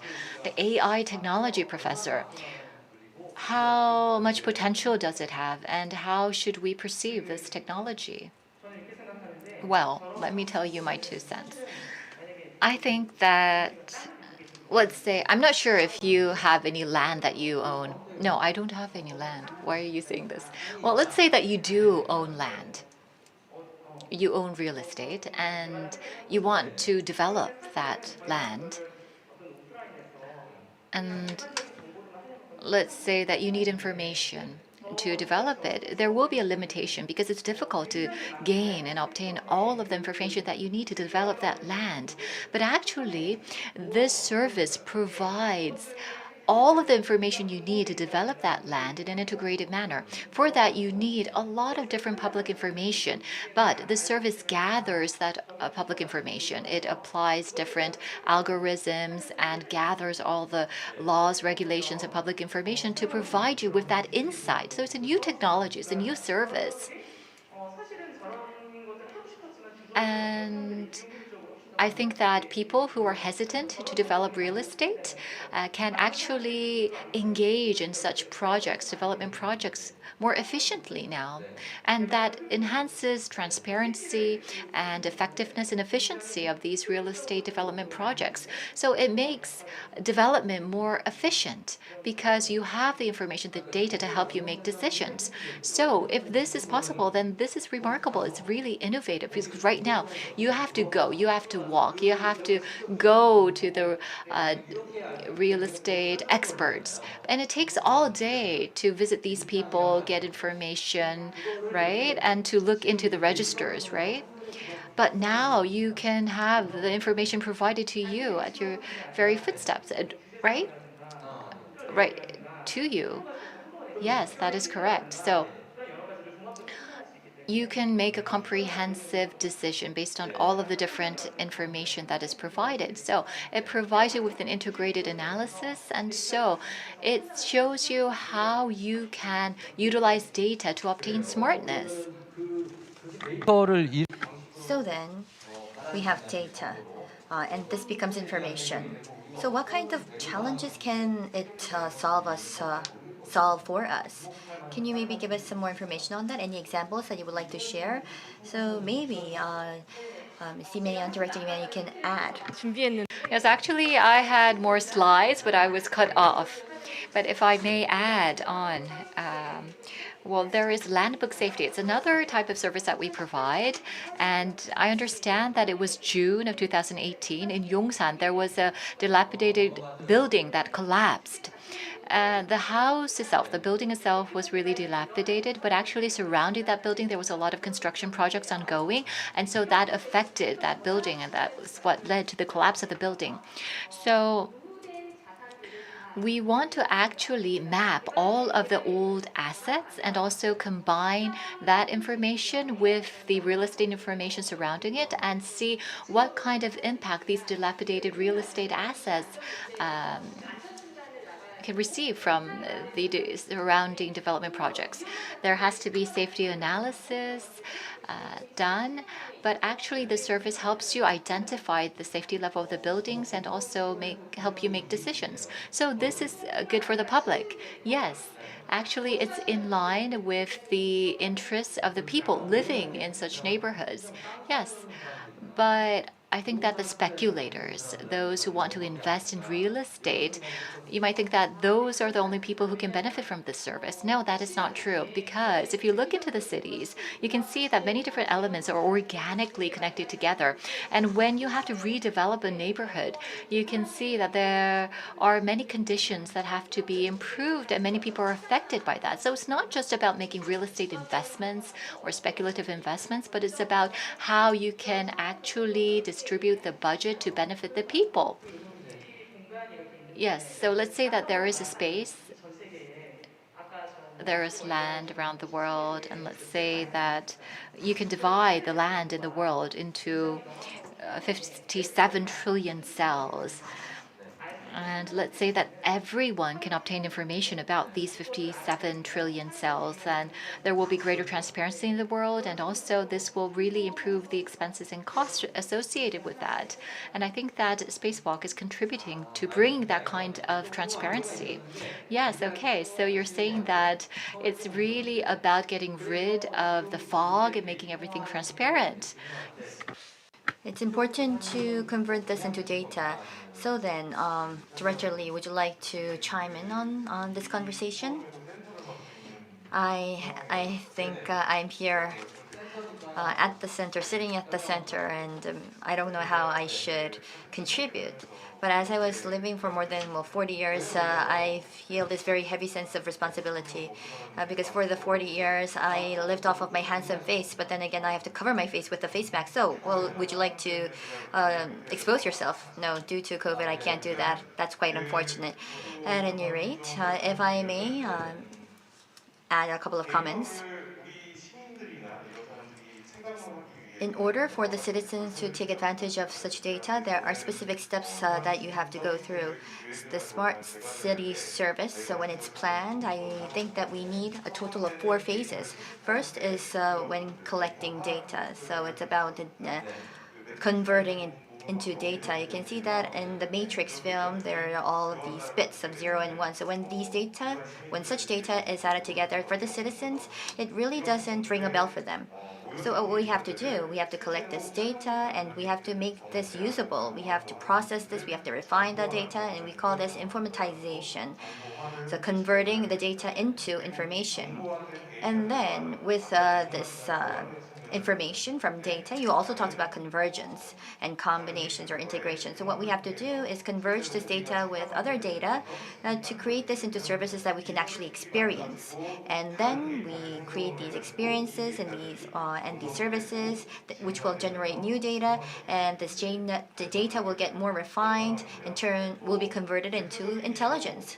Let me give you an example. I know that there's also a presentation by TomTom, but let me talk about the GPS system or the navigation system. In the case of the navigation system, there's a lot of data that will be going in. We have map data, we have the height of the buildings, there are all sorts of data that will be going into the navigation system. And the diverse information or data will be all keyed into the navigation system, which we call converting into data. But we have maps, buildings, roads, and we have camera information and data. So all of this data will be gathered or meshed together, which will be converted into information. And through this information, what we can do is to be offered with navigation services or road information services, or maybe guide us to a gourmet restaurant. Citizens can understand and take advantage of this information. These days, there's a lot of talk on autonomous driving, and the data converted into information can be used in these various services, which will, of course, make it more refined to turn this into intelligence. We have the navigation features. We also have the various search functions to find or go to a specific location. But in addition to that, are there any other use cases that you would like to share with us? Recently, if we look at the apartment complexes, there are clean rooms where we have automatic waste disposal systems. But if you go to old cities, there are still the garbage collecting trucks that would be passing across the cities. If we look at their circulation routes, it's important to make sure that it's optimal. There is a specific volume of garbage or data that would be disposed, so that should be calculated. And you need to consider the existing circulation route and the speed of the trucks. And also, you need information on the traffic situation. And if we use all this information, we can create new routes to have the garbage collected quickly than in the past. And the citizens do not have to suffer from the odor from the garbage. So this could be one additional layer of service or an evolution of services that can be offered to our citizens. Director Lim? Yes, well, at our company, we are testing something known as automated agriculture services. And actually, you probably know this, but about 60% of our land, aside from the mountainous areas, are used for agricultural production. And so if we can upgrade the productivity of agriculture, that would be great. So we thought that perhaps we can utilize the data. For example, the CO2 level, everything, all of these can be made into data to help enhance the productivity level of agriculture. And if this becomes commercialized, then I think that this can really contribute to a better life or quality of life in smart cities. What about you, Professor Yu? Well, I think that I keep on repeating this, but there are many different examples, many different symptoms, but the logic underlying everything is the same.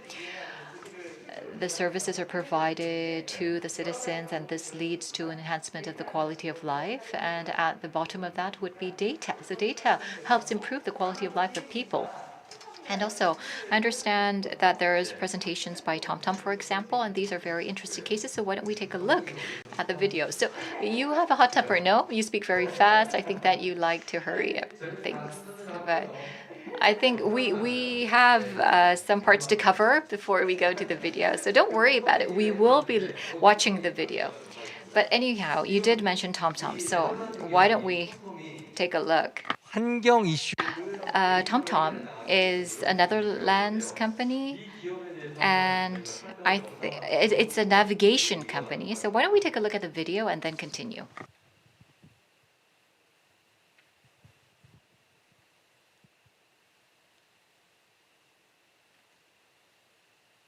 According to the World Health Organization, Air pollution can be attributed to 4.2 million premature deaths annually around the world.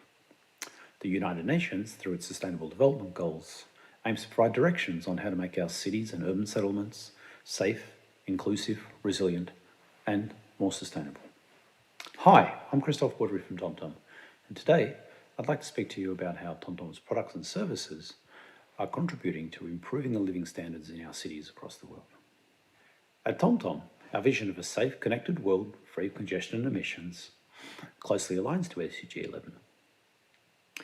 TomTom is a leading location technology company founded on decades of innovation in the turn-by-turn navigation space, with a depth of knowledge on how to get people efficiently from A to B. We're on a mission to create the most innovative technologies to help shape tomorrow's mobility, supporting customers with data products, services, and software in order to help solve simple and complex problems, for example, like routing the most effective way through a congested city or helping urban planners to make the most out of their infrastructure funding. At the core of our products are our maps and traffic content, an SD map with accurate road, address, and POI information, along with a HD map that can support the latest in autonomous driving functionalities. This rich content is available in a range of APIs and SDKs, enabling map rendering, destination search, and route optimization. TomTom Traffic is an accurate and real-time information service, giving drivers precise information, enabling better routing and ETA. These services are used across a wide range of mobility platforms, including car and smartphone manufacturers, mobility app makers, and across government organisations. TomTom's real-time maps and traffic services rely on large volumes of big data sourced from millions of connected devices, with trillions of data points collected over the years since we began to use anonymised GPS measurements to maintain our products. To give you an idea of the amount of data available to TomTom, here is a snapshot of 1 month's worth of GPS probe data, represented as a heat map from 2017 on the left and 2019 on the right. Now, circling back to the title of my presentation, which was Location Technologies for a Safe Connected World Free of Congestion and Emissions, I wanted to highlight a few use cases. The first is around road safety, where for the last couple of years we've been working with organisations across the world to try and identify locations on the road network where we feel that road authorities should be prioritising their funding for road safety upgrades. We do this by combining our curvature data with our speed data, with our actual real-world observations from our mobile mapping vans, in order to determine, indeed, if some infrastructure upgrades should be carried out in those locations to make the roads safer for all road users. Now, the second use case I wanted to highlight is a little bit closer to home for me. What you can see in this slide is a representation of the congestion across the city of Melbourne over the past 7 days. If you look at the red line and you compare it to the grey and dotted lines, these represent the traffic congestion across those same periods of time in 2019 and 2020. And what we can see at the moment in Melbourne specifically, due to the ongoing lockdowns related to COVID, is a significant reduction in the amount of traffic on the roads. Not only has congestion reduced 14% on average, if we have a closer look, we can actually see that the morning peak hours not only reduced, but also is now occurring later in the day. Looking at other cities like Hong Kong, we see a completely different trend, with a rather large increase in congestion, and this could be partly due to a number of factors, possibly economic recovery, patronage of public transport reducing, and so on. What's clear though is that the pattern or the distribution of the traffic across the day has drastically changed, where the morning peak now continues throughout the day and increases even further in the evening. The TomTom Traffic Index is available freely in over 400 cities around the world and contains a wealth of information showing just how traffic has changed over the past few years. The TomTom Move portal is a gateway to a suite of advanced analytic products for city authorities. From historical traffic stats, live traffic monitoring, route analysis, origin destination analysis, and the recently released Junction Analytics, all of these tools can be used by city planners to help ease congestion across our cities. Through the portal, we give cities around the world the ability to contribute to the traffic service, which is being consumed by millions of their citizens, either via their smartphones or in their vehicles. This can be done through the Road Event Reporter, where authorities are able to feed directly upcoming road closures and traffic incidents into the traffic service.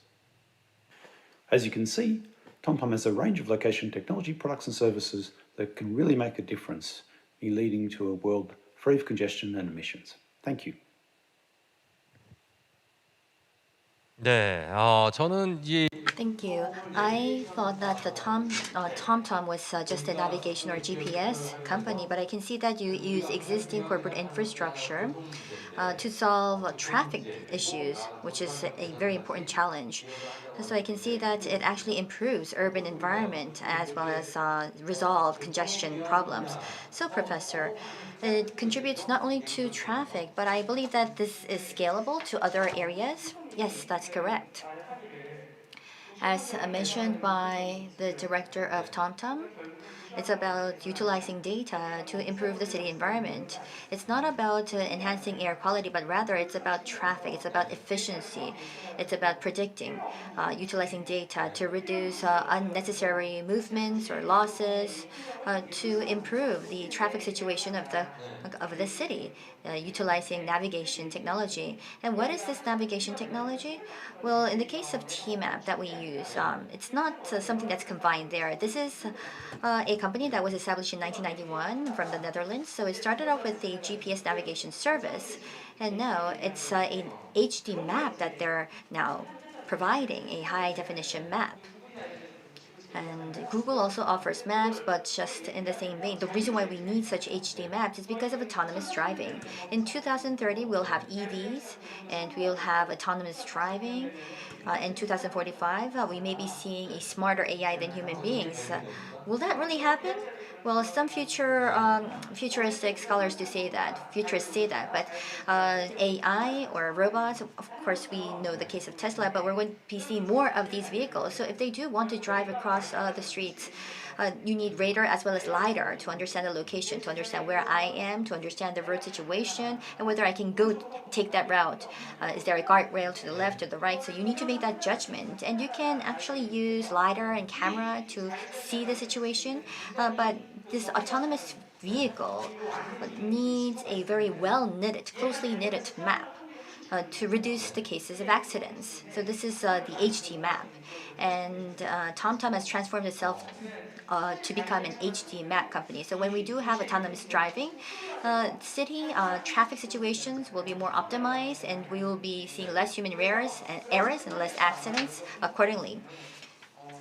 Therefore, it's going to offer all sorts of technologies, and that's why we can call TomTom not just a navigation company, but it's about offering the map that would enable autonomous driving in the urban environment. So TomTom has transformed itself into an HD map company. Yes, I see. So as you've mentioned, in running the automobiles, there's a lot of information that we can utilize, and it also controls the speed. And we'll need more of such technology in the future. In the case of Hancom Light Care, you're not in the area of transportation, but I know that you were originally a safety equipment company. Is that the case? Yes. Hancom Life Care, if I may give you an introduction, and if I may just simply put, you see firefighters with all sorts of protective gears. They have oxygen tanks, and there's also a mask, which we call air respirators, and they use that to put off the fires. So what we do is produce these air respirators and oxygen tanks and masks. But data is quite interesting because it actually brings down borders amongst industries. You collect the data, and depending on how you use this data, you can see that the borders amongst industries will crumble down in your business. For us, what we do is we utilize the data from the air respirators. When the firefighters extinguish the fire on the site, it's important to understand the temperature of the site, and also you need information on how much oxygen remains. And let's say that if there are falls, you need information on the falls. And our products gather this information, and we have that adopted or reflected in the digital twin. So if let's say that the fire expands out, if it breaks out in the first floor, if it goes up to the fourth floor, we need to do a simulation on how this fire will spread. So we also use the data to do that simulation. But I think you talked about the digital twin. Would you like to give some more information on the digital twin? Yes, as mentioned. what we're trying to do right now with a digital twin is do a simulation. And as you know, we cannot change reality all of a sudden overnight. But if we do want to change, we need to understand the past, we need the history, and we need data that's accumulated. And with accumulated data, we can predict. We can understand the current status, make predictions, and come up with an optimal conclusion. We now have that data, and that's why this can be possible. And what is a digital twin? Well, it's a exact copy of reality. Just like the wind turbine, what happens? We also have the wind turbine digital twin on the computer. And if it's 50 years and 6 months, we will now understand, for instance, GE will understand from their computer that if it's about 51 years, part A will go down because they have data on that. So they do preventative maintenance. They know the timely point of when they have to maintain or replace a part of a wind turbine. It's the same case for our director Lee Jang-min's company.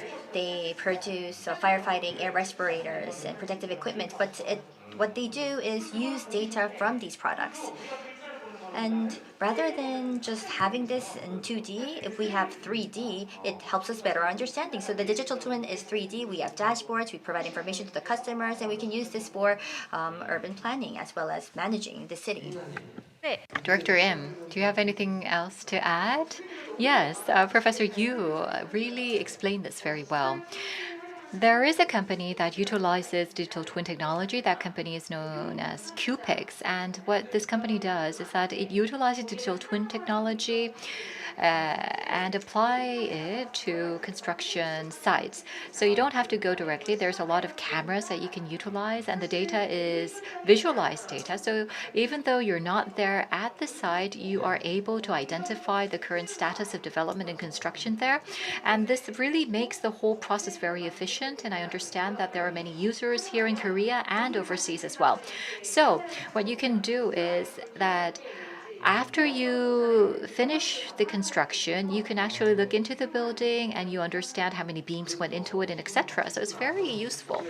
Okay, so now at this, well, because you cannot track the entire process. After the construction and the development is over, you might have some complaints. For example, the wallpaper. So I was making a joke, but nobody seems to find this funny. But anyhow, so in the past we were not able to really follow up on what's happening at the construction sites. But now you're saying that we can do that in real time, and also we can ensure the safety better than in the past. So digital twin technology is utilized by many businesses already, right? In the case of Jeonju, we have a cooperative project with the Institute of Land Transport, and it's about enhancing the efficiency of public administration by using the digital twin. And to give you an example, there is one project that we conducted in the past. In the case of last year, we had heavy rainfall. We saw dikes collapsing because of the heavy rainfall. And we thought, what can we do to predict such a situation in the future?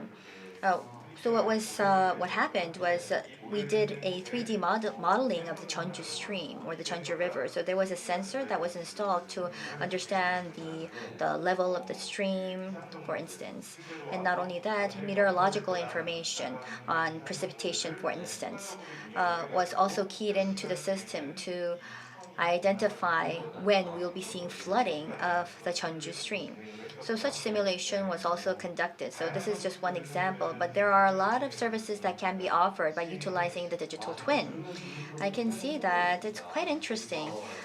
Data in itself is quite interesting, can do so many things. And depending on how you analyze and how you package the data, there could be all sorts of options and all sorts of services possible. So the following company is a quite unique company when it comes to their use of data. For this conference, we have from all the way from UK, our next speaker. Just give us a moment to invite our speaker. From What Three Words, we have Christine Kim. Please join us on the stage. Very nice to meet you.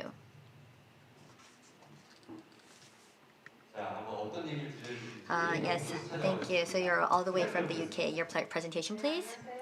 Hello, everyone. I am from What Three Words of UK. My name is Christine Kim. I have seen so many innovations that show us the cities of tomorrow, and it's so exciting. Our company, What Three Words, we are obsessed with location. Specifically, how to make it simple for everyone to talk about everywhere, especially in cities. Cities will have amazing places like this where you can meet up and go for a walk. It's one street address, maybe a handful of street addresses, but a huge area. You have public places like this in front of Sicheon, where a lot of people can gather to celebrate the nation's most memorable achievements. Again, one street address, huge area, a lot of people. Bridges constantly being built in our cities. One address, huge area. And there's a reason why I chose this specific photo that I'll get into later.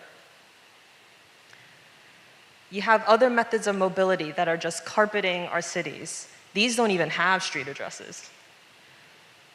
And of course, we're always building for tomorrow, but until the buildings are built, no addresses. So what is this all leading to?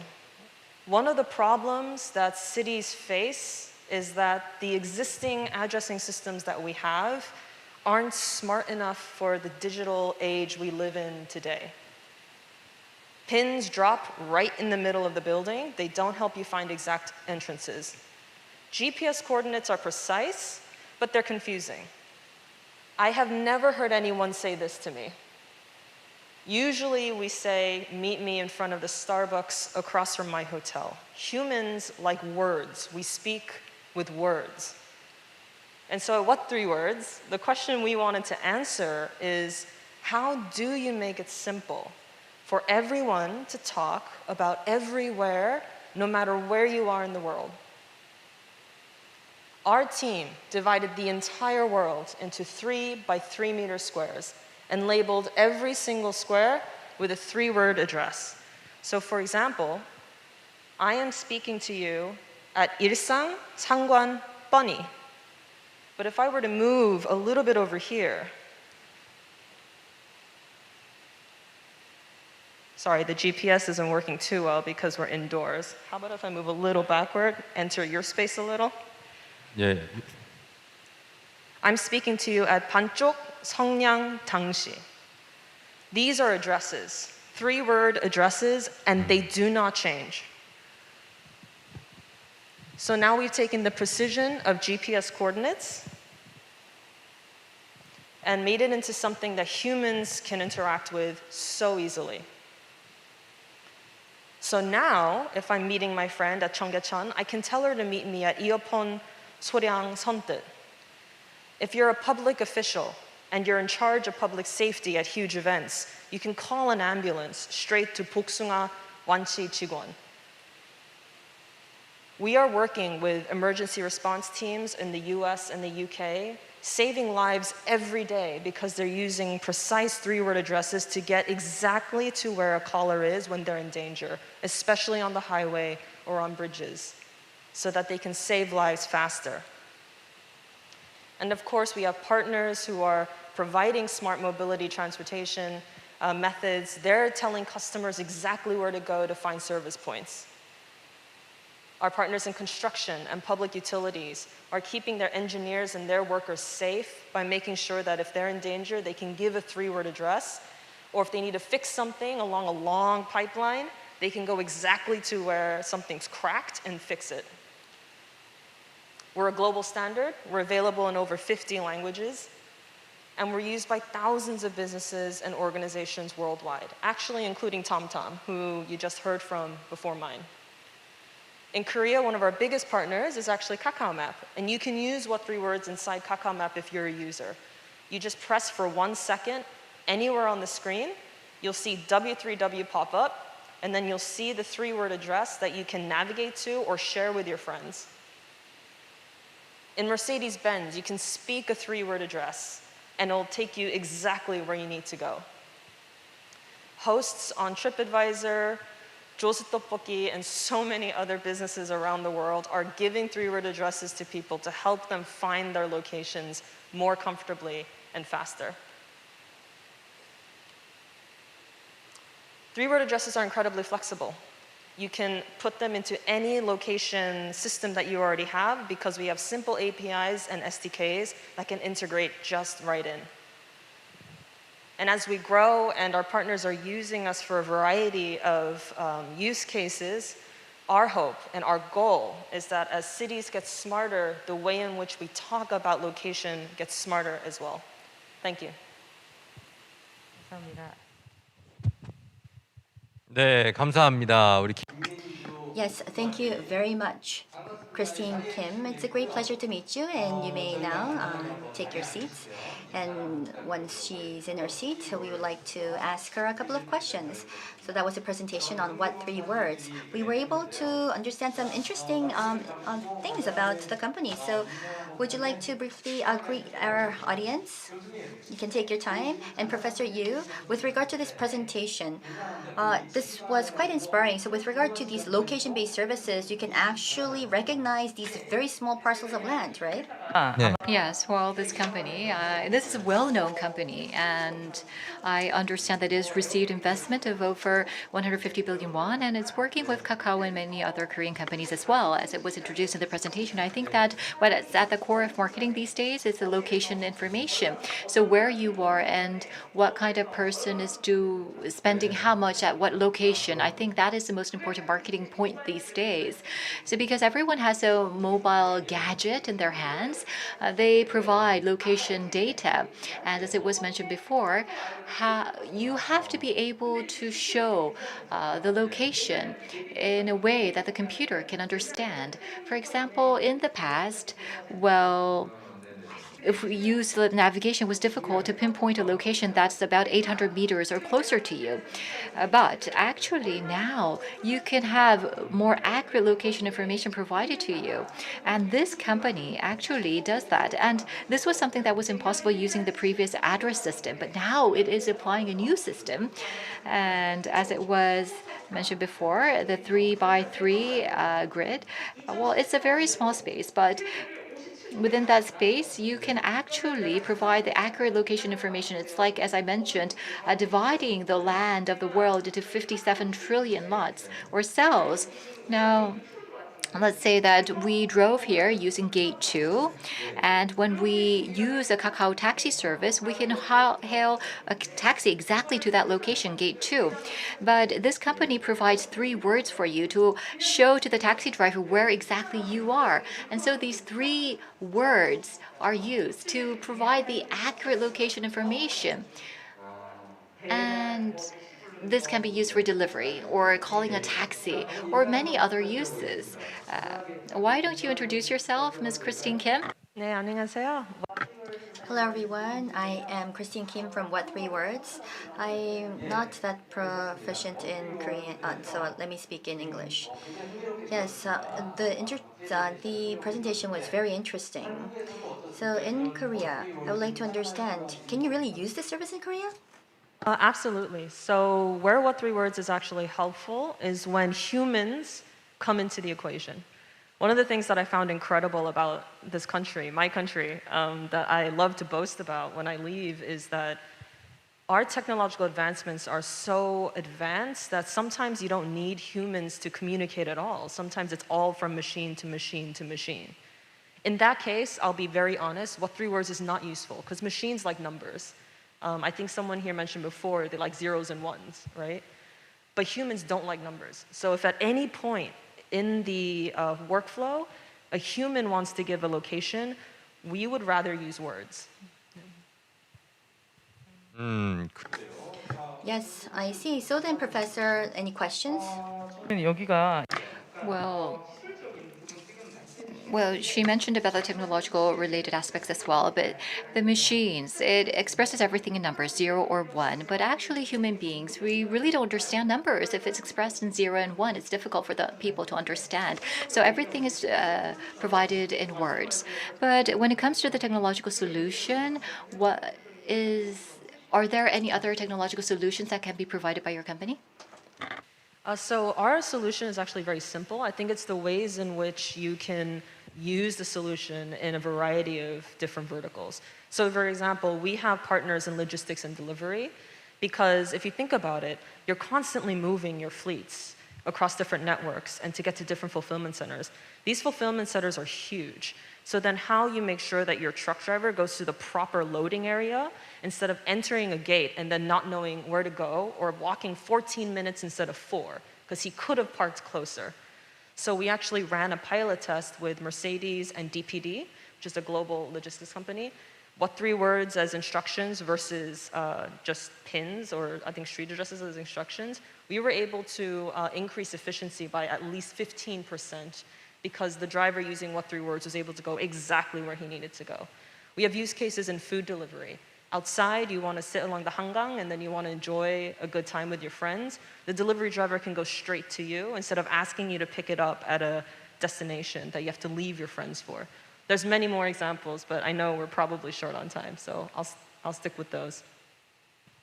네, 자, Yes, thank you. So maybe Director Lee Mei-yeon, are there any questions on what 3 words? Well, I thought that this was a very useful service. And when I was coming to Kintex today, actually, I asked 2 people the way to get here. I asked about how to get to the first exhibition building and also the parking lot. So I had to ask for location information and also the route to get here. But actually, if I use the service, I think that I would have a better experience coming to this building. But I'm curious how you can extract the 3 words because I looked at your service, I watched the presentation and listened to you speak, but how well, I'm interested. If the 3 words were made of object, subject, or predicate, it might be easier to remember the words used, but what's the logic that you apply? Yeah, that's a great question. So the thing about what 3 words is we're not trying to replace existing addressing systems per se. We add on to them when they fail. And so the reason why the words are a little random is because it's purposely built that way so that, if someone said, doesn't it make more logical sense to have the same subject for 2 squares that are next to each other and then at least keep that the relational aspect to it to make it more intuitive? Actually, we don't think that's going to help much because then people can get more confused. If I tell you to meet me at table, chair, lamp, and the square 50 meters that way is table, chair, lamps, you might misunderstand me and go wait for me over there when I really want you here. So we made similar sounding ones very far apart for that purpose. And so it feels random, but it's done that way in order to make sure there's minimal confusion when you're trying to get to a precise location. So the words feel random, but it's actually on purpose. Yeah. 답변 감사합니다. 그래요. 자, 그러면 Yes, thank you for your answer. So it seems like what 3 words have many different services, and you use the location information. Well, Mr. Lee Jung-min, do we have similar services in Korea? 그 입체격자 So typically we call this the 3-dimensional grid address. We do have 1 street address, as mentioned. So if we think of Kintex, there is 1 street address. And these addresses in most typically will pin the center of the building as mentioned. So let's say that if we want to meet in front of parking lot 1 and we ordered some food, what would happen is we would say, okay, we are here in front of parking lot 1 of Kintex. And then, the delivery service will come and then they will call us up again, asking us, where are you? Which door or which gate can you see in front of you? And so forth. So in the same vein, that's what would happen. However, with what 3 words and such features, if we use this, it would make our location more precise, more detailed, so that we can get the food delivered right away at that precise location. And so it can be also used to actually designate the addresses for objects, I believe. For instance, at Sejong City, there is a project which uses drones to deliver to parks, to public parks. And I believe that for these services, if we can utilize what 3 words and such features, it can be very helpful in the project. Yes, and Director Lim, anything that you would like to add? 네.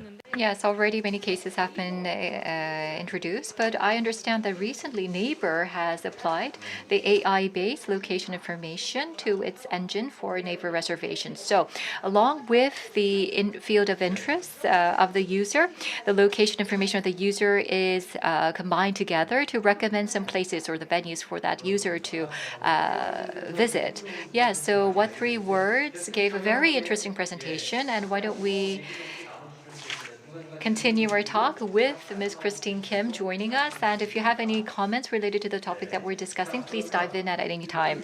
So, Professor Yoon Jung, we have been talking about these new services, but what do we need to continue to provide these innovative services? Well, first of all, I think that everything is based on data, so we need the continuous inflow of data.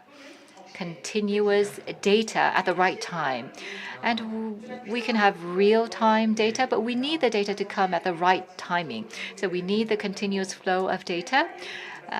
And also, let's say that we're doing analysis of the commercial districts. We can have the hard data that we can utilize, or card data, and then the credit card data, and then the location data. We can utilize these. So we have to combine different types of data together. So we will be using many different sources of data. And also we need the platform for the data.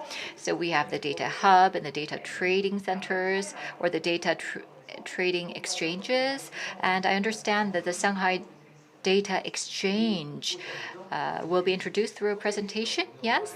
So can you introduce the Shanghai Data Exchange? Yes, I visited there, and I personally know Vice President Yong Lu of the Shanghai Data Exchange.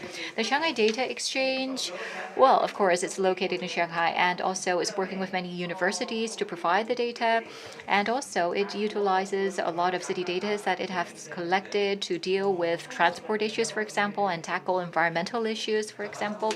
So why don't we take a look at the presentation prepared? We were not able to invite Mr. Yong Lu here, but he has sent a presentation. Let's take a look. Hello, everyone. This is Yang Lu from Shanghai Data Exchange. It's really my great honor to be invited by Professor Yu again to join back this World Smart City Expo 2021 in Kintex, Gaoyang. My today's presentation will be about how data-driven to empower the smart city initiatives. So before my formal presentation, I would like to share a good news from Shanghai. And the City Award 2020 is for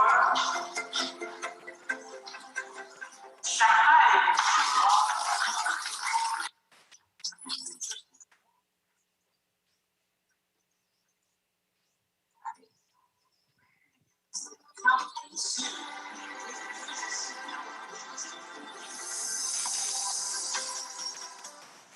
So last November, Shanghai has been elected as the top city among 350 some cities from 48 countries in Smart City Expo World Congress 2020. It's a really good news for Shanghai. And so this year, Shanghai has launched a new initiative called City Digital Transformation. So in this kind of initiative, it consists of 3 areas. We're trying to implement the digital transformation in governance, in economy, and in livelihood. So let me share with you some few examples in those 3 areas so you can understand how Shanghai is leveraging on the data to empower this digital transformation. So in the governance area, as you may know, Shanghai has so many years experiences to implement this, what we call one network unified management, which leverage on the consolidated data to implement the city management through different kinds of government agencies and provide all the city management solutions based on this robust digital platform. So on the digital government services areas, we also launched a new initiative we called Government Online Offline Shanghai, which is a unified portal to provide the government services to citizens, to businesses that only needs you to go there once and you can get everything done. At the back, this is also a very good examples how we consolidate the data and then we can provide a unified service to improve the efficiency. in the economy areas, there are so many different kind of use cases. So one of this very unique application, what we call is a inclusive finance based on the government open data. So we consolidate, there are about 484 some data sets from 9 different kind of government agencies, plus some industrial data. Then we open it up and provide to the banks. So banks can leverage on those kind of data to judge whether we can lend money to certain SMEs, how much we can lend, and after the lending, how can we effectively to collect back those monies. So this is really a good examples for data to provide the values in the bank services. So in the livelihood, there are so many other application and use cases. One of the examples is how we leverage the data to provide the better services in the hospital scenarios. So like you see in this picture, there's always so many lines to be queued in the hospital before you can go to see a doctor, before you can collect the prescribed medicines. But now, because of the consolidated data, then we can provide the services to reduce the time, the payment, in the medicine collections. So those are really so many good examples how we use the combined or consolidated data to create some values. So every single scenarios at the back, there are data to provide the value. So how can we provide a very effective data market to support those kind of applications? Is really based on our Shanghai Data Exchange. So in this year in China, we are not only limited to the data exchange in the business areas, data sharing in the government areas. We are trying to create a new market, what we call data factor market, which will leverage, which will provide more data to be shared, traded among the business and the government. So in this kind of area, we need to have some breakthroughs, use the innovation. Innovation, we need to understand the data rights and what kind of data to be treated, and how can we leverage on the legal system to support this. And finally, how can we treat the data not only as a product, a service, but also as an asset. So in those areas, we need some breakthroughs. Now we have spent lots of time and efforts to create this kind of new applications. In the last couple of years, Shanghai Data Exchange already set up this kind of data market, which we done, what we call is, we try to create a network to connect the data resources and the data usage together. So that's why it becomes very effective. What we done, not only to connect those resources, but also we try to build a platform to define the rule, the technology, the applications. So this is some innovation we've done in Shanghai, in China, to empower the smart city applications. So in the future, you will see there are so many other new creative applications based on this kind of data factor market. Today, I might not have much time to explore the details, but I do look forward to seeing you in person soon so that we can discuss and communicate more in these areas. Thanks. Thank you for watching. Bye. 네, 잘 들었습니다. So thank you for the presentation. So we can see that various efforts are ongoing, and we have been seeing great progress made, but nevertheless, I think that there's always the issue of privacy. And I'm sure that Professor Yoon Jung, you have thought hard about the privacy issue, right? Do you have any opinions on this issue? Privacy? Yes, because when you collect data, there's always a privacy issue associated with that. So can you touch upon that? Yes. Well, the Shanghai Data Exchange was launched in 2016. And before this was launched, we actually came up with the guideline. We prepared it for 3 years. And after the 3-year preparation, we launched the exchange. And we call this the data exchange. What we did was we do not just simply collect, accumulate the data, but we ensure that A and B can exchange the data. So as it was mentioned before, the data has to be integrated. And so there has to be also the privacy issue. You have to protect the private information. And also a lot of different data are being integrated together. And we had to make preparations for that. And all of those aspects are included in the guideline. In Korea, for example, there is de-identified data. For example, there are 5 people in a photo. We only expose the face of one person that we need to expose, and the meta information or the metadata in that photo is not exposed. So within that service, well, when we were developing the service in the platform, we designed all that. And also when there's an exchange of data between A and B, there can be a leak of data or leak of information, and companies are very sensitive about that. So we wanted to prevent that, and so we made up a gateway, and we could ensure that a module is used to exchange data in a safe manner. So we have prepared for that for 3 years, and then we launched the Shanghai Exchange in 2016. So it was based on a lot of expertise and know-how. Data exchange, this is a fairly new concept. And I think that this is a future agenda for us. We have to, what we call this data capitalism. In some point in the future, we will come to that era, and I think that this is the beginning stage of all that. 네. In the case of the case that we've just seen now in Shanghai Data Exchange, it's a government-led project with companies working as partners.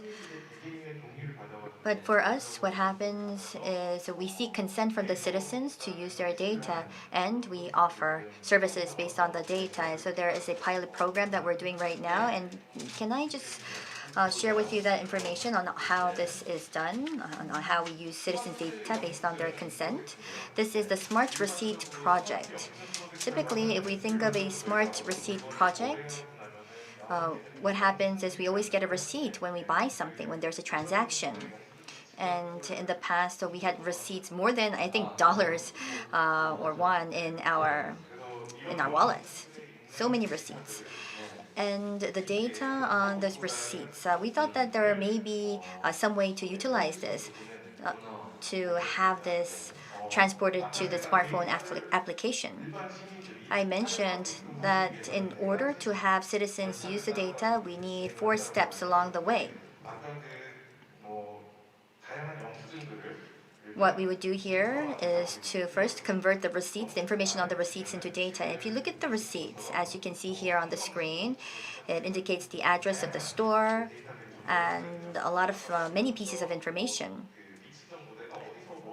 There's also location information, and you can see that location data is not just something that you can see on maps. You can see on these receipts the addresses of the stores. So this is also location-based data.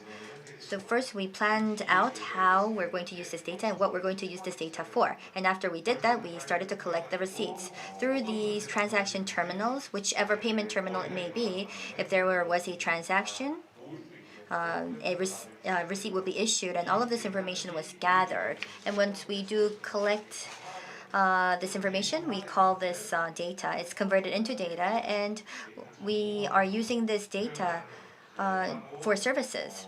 So it's about de-identification, masking, reprocessing to only have the data that we need. So we process this data and we converted this into information so that it can be shared with others. And once we have that channel in place, what we would do afterwards is to make this into a service. It could be through various applications, starting from the receipts, coupons, offer the services to the customers.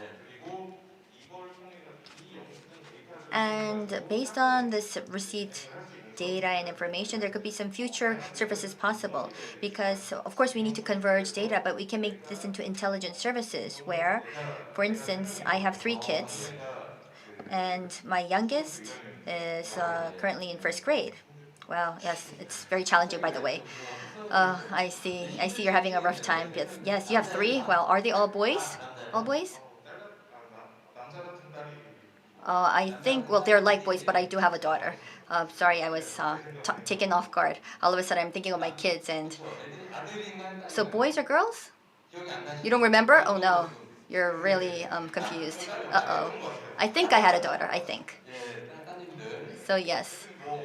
Anyways, my youngest, well, actually, I have twins. I am the youngest. They're twins. They're in first grade, and in 5 years or 6 years, they're going to go to middle school. And all of the receipt information. If you look at my transactions, I have, as a parent of a first grader, we would buy various books or workbooks for a first grader. But then if they become middle school students, if we use the same data, we will be offering some new services. In other words, we can be provided with personalized services based on the age of my child. And because we will be gathering those receipt information. And as mentioned by Shanghai Data Exchange, we can also extend personalized loans to SMEs depending on their situations. So this receipt information is actually being used with Jeonju, and this is a brief article that I wanted to share with you. So yes, so this is a very short clip on what's happening at Jeonju. In Jeonju, we have 12 city libraries, and when you borrow a book, you can actually accumulate points. It's the Jeonju Love Book points. So once you apply for the service, and every time you return a book, you get 50 points, and the points will accumulate. And these points can be used in bookstores in the region, like cash. These regional bookstores, compared to online and large-scale stores, they do not have a price advantage, and they're isolated in many cases. So I hope that by using this policy, citizens will utilize and buy more books at these local stores. As mentioned, a smart city is about enhancing the quality of life of citizens and solving urban problems. And as you've seen in this news clip, these local bookstores need some more push and drive. This was a critical challenge of Jeonju City. So what happens if you borrow the books from the libraries, you get points, and when you do want to buy books from the bookstore, you can actually use these points. You can utilize these points using this platform. And in the bookstores, they also sell coffee, for instance. So what happens here is the data, we wanted information on just purely on buying books. So through our smart receipt service, we would gather the information from the receipts to see whether they bought books or whether they bought coffee, and how many points should be accumulated depending on which purchase or what they purchased. So this was a project that was done. Yes, thank you. I have a question for Kristen Kim, and we will listen to the answer, and then I'll go back to the two people. Now, what three words? I understand that you are conducting a project here in Korea as well, and I want to ask you, are there any points that you think needs improvement that you felt as you carried out your Korean project? What needs improvement in Korea? Do you mean improvements in location data in Korea in general, or our project? 그러니까 아쉬운 So yes, anything as you were carrying out your project in Korea, any hurdles that you met along the way, any challenges that you faced while doing business in Korea? So I think one particular thing that I found interesting about Korea, not necessarily a challenge per se, but I think we definitely have to be smoother about it, is there's a sense that it's hard for a foreign company to do business in Korea, even when you send someone, because a lot of Korean systems are very localized, and it's kind of difficult for someone who's a foreigner to come in and be able to integrate into that. So I'll give a very specific example. I tried to use Kakao T to get a taxi to come here. 근데 the 인증서, like the identity verification? 인증서. 네. It wouldn't let me do that because I don't have a permanent Korean phone number here. And so more broadly, it's not specific to what 3words doing 어, business 예, 예. in Korea, but I think doing business in Korea in general, sometimes the ways in which we've architected data systems can make it difficult to actually navigate through it. I don't know if I answered your question, but that was top of mind for me. 그러니까 예, So this is the personal certification or verification system that we have. And it's actually put in place to protect the individuals, but actually that sometimes might be an obstacle for doing business here in Korea, providing services and using the services in Korea. And I'm sure that you might agree, Mr. Lee and also Director Im, I'm sure you had similar experiences. But because this is privacy and personal information, there are some need to protect the individuals, but at the same time, I think that there is a need to expand the business services. So there are some clashes or conflict of interest, but at the same time, perhaps there can be some benefits of that. So give us your thoughts. What do you think are the limitations, the challenges that we have to overcome, and what do you think are the benefits of these types of approaches? Yes, let me go first. Well, Professor Yoon Jung, she talked about and emphasized how important data is in smart cities. But I think that data can be like ingredients for making food. The data has to be fresh. There has to be abundant data, abundant ingredients in order to help make the good decisions. But I think that when it comes to the quality and the quantity of raw data, there are some improvements required from a business perspective. For example, we utilize data related to land and real estate, and sometimes there are some information that is not revealed. For example, in the case of apartment complexes or apartment buildings, only the floor level, like whether it's the third floor or the fourth floor, that kind of information only revealed, and more accurate information about what apartment unit has been sold is not provided. So I think that there's a lot of information that has not been transformed into data for utilization. And for example, there might be some regulations that only apply to certain districts. And these are actually very important for real estate information, but these types of regulations may not be digitalized. They are just provided in the PDF format, and it makes it really difficult for us to utilize.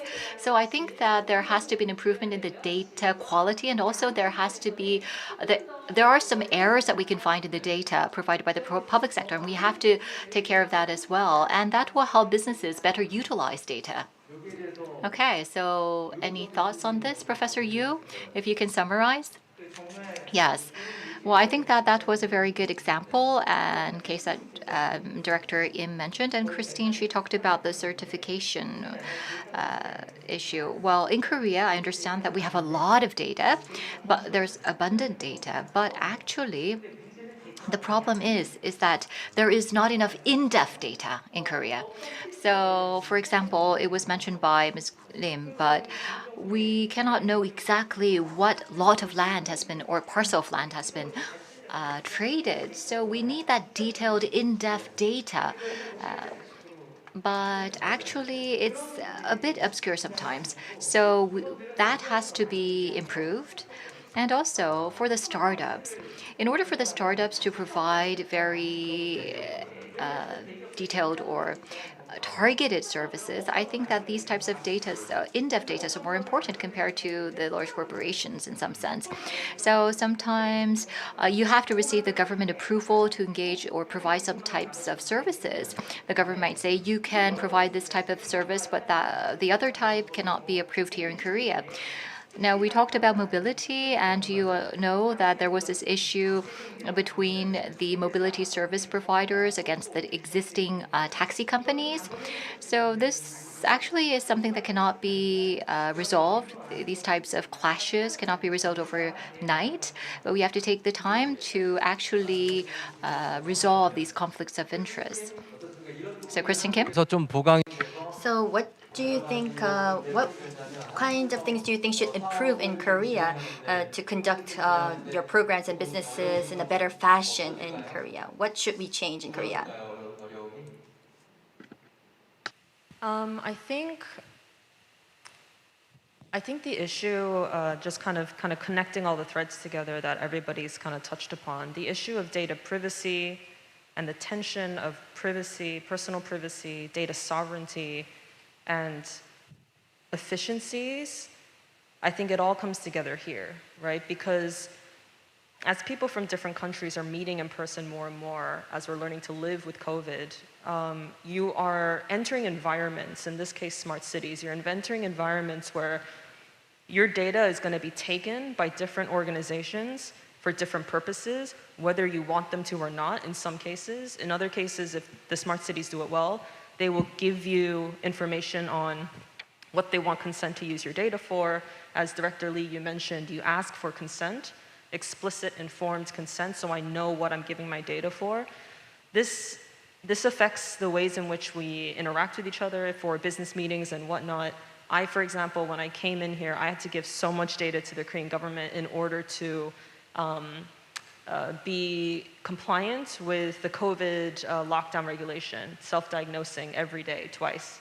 They have so much information on me. Did I give my consent? Not really, because if I don't, I can't do business here, right? So it's more an understanding of, we have to come to an understanding internationally of what are we comfortable with in terms of privacy, what I'm allowing you to take from me, and what you will take from me because you have the power and the authority to take from me. And so I think those are kind of like the meta level questions that I think everybody is asking here, and it does affect business to a deep extent. 네, 그렇습니다. 이제 그 Yes, thank you very much. Now, when it comes to the privacy issue, there are some service platforms that require the consent of the data owner. And sometimes you might feel that you consent, not because you genuinely want to consent, but you have to, and you have no choice. So I think that that's in some sense in line with what Ms. Kim said. But I think that as long as you're not too uncomfortable with that, sometimes you give consent. But anyhow, there are relevant issues that have to be improved going into the future. So it's time to wrap up, and I think that we have been focusing on the topic of how data can change smart cities, and I would like to ask each speaker to give your impression of the dialogue that we had today and use 5 characters to express how data can change smart cities. Okay, Mr. Lee, go first. Yes, because I am at the center. Let me start first. Okay, data will change the paradigm of smart city. But can you put that in maybe 5 characters in Korean? I'm sorry, I think maybe this is too long. Yes, we don't have a lot of time, so my dream when I was young. Yes, what would that work? Because when we were young, there are things that we imagined, and we're now seeing that become a reality right now. When we were listening to the various presentations, I remember that it was 1965, and there was this cartoon of what Korea was like in the past. And they said that we'll be seeing EVs, and we'll be studying online at home. And this wasn't the imagination back then, but now it's all a reality. So there were certain things that I dreamed of seeing the robot all of a sudden soaring from the Han River. Of course, we don't see flying cars right now, not yet. But with data, there would be a smart city that would be possible. And one day, I think our imagination will come true. So anything that we dreamed of, the things that we drew in our sketchbooks, and someday will become a reality. So I want to say the dream that I dreamed when I was young. Yes, thank you very much for that. And Director Lee Mayan? 5글자. Please, 5 Korean characters. Oh, this is so difficult. Beyond your imagination. That's 5 characters in Korean. Think about when we first experienced the smartphone. In the past, we only used phones to make calls or send SMS, short messages. But now we're watching films using your hand phones. And we're enjoying so many different services. So I think that that's the same for the smart cities. We will be able to enjoy services beyond our imagination, and this will be based on data. So I would like to say 상상 그 이상, beyond your imagination. 도 가능하실까요? So Christine, would it be possible 5 characters in Korean, or it doesn't have to be 5? 영어로 할게요. Smart cities to empower city dwellers. 시민들을 위한 So smart city for city dwellers. Yes, so how many characters would that be in Korean if we translate that? Yes, so a smart city for some city dwellers. Great. I think that it is the overarching goal that we want to achieve. Thank you. 윤정 교수님. Yes, Professor Yoo Eun-jung, why don't you summarize our session before we close? What do you think? Well, I think that she just touched upon what I wanted to say. So I would like to say 시민주도필. What this means is that, let me elaborate. Now, we watched the presentation of AWS, and in that presentation, we could see that there has to be empowerment of the citizens, and the citizens have to lead the way. We talk about data, but citizens are the users, and they are the holders, the owners of the data. Now, citizens have to take the lead in operating the city. Why? Because that will make cities more transparent. I should be involved and I should give the ideas to run the cities. Citizens have to be the owners of the cities. So everything has to be citizens driven. And we need to lay the foundation for that. That is the direction that the world is heading into. And so today, we were able to invite many experts from different fields, and we were able to hear many different case studies. There were very specific examples that we were able to hear, and it was very insightful to hear these experiences. And I think that in that sense, this was a very meaningful opportunity for all of us. Yes, thank you very much. We were able to obtain a lot of food for thought. This is the last day of the 2021 World Smart City Expo. We are here at the tech conference, and I'm sure that our participants would have probably gained insight as well. So data can be utilized for innovation, for improving the environment, and also to create sustainable cities. But for that, I think that everyone has to work together. And I do hope that we have more opportunities to engage in dialogue in the future. And I hope that I am invited more often as well. So with this, I would like to thank all of the participants once again. And especially, I would like to thank the 4 people on stage. And with that, I would like to close the Smart Tech Conference. I am Cho Woo-jung, and thank you very much.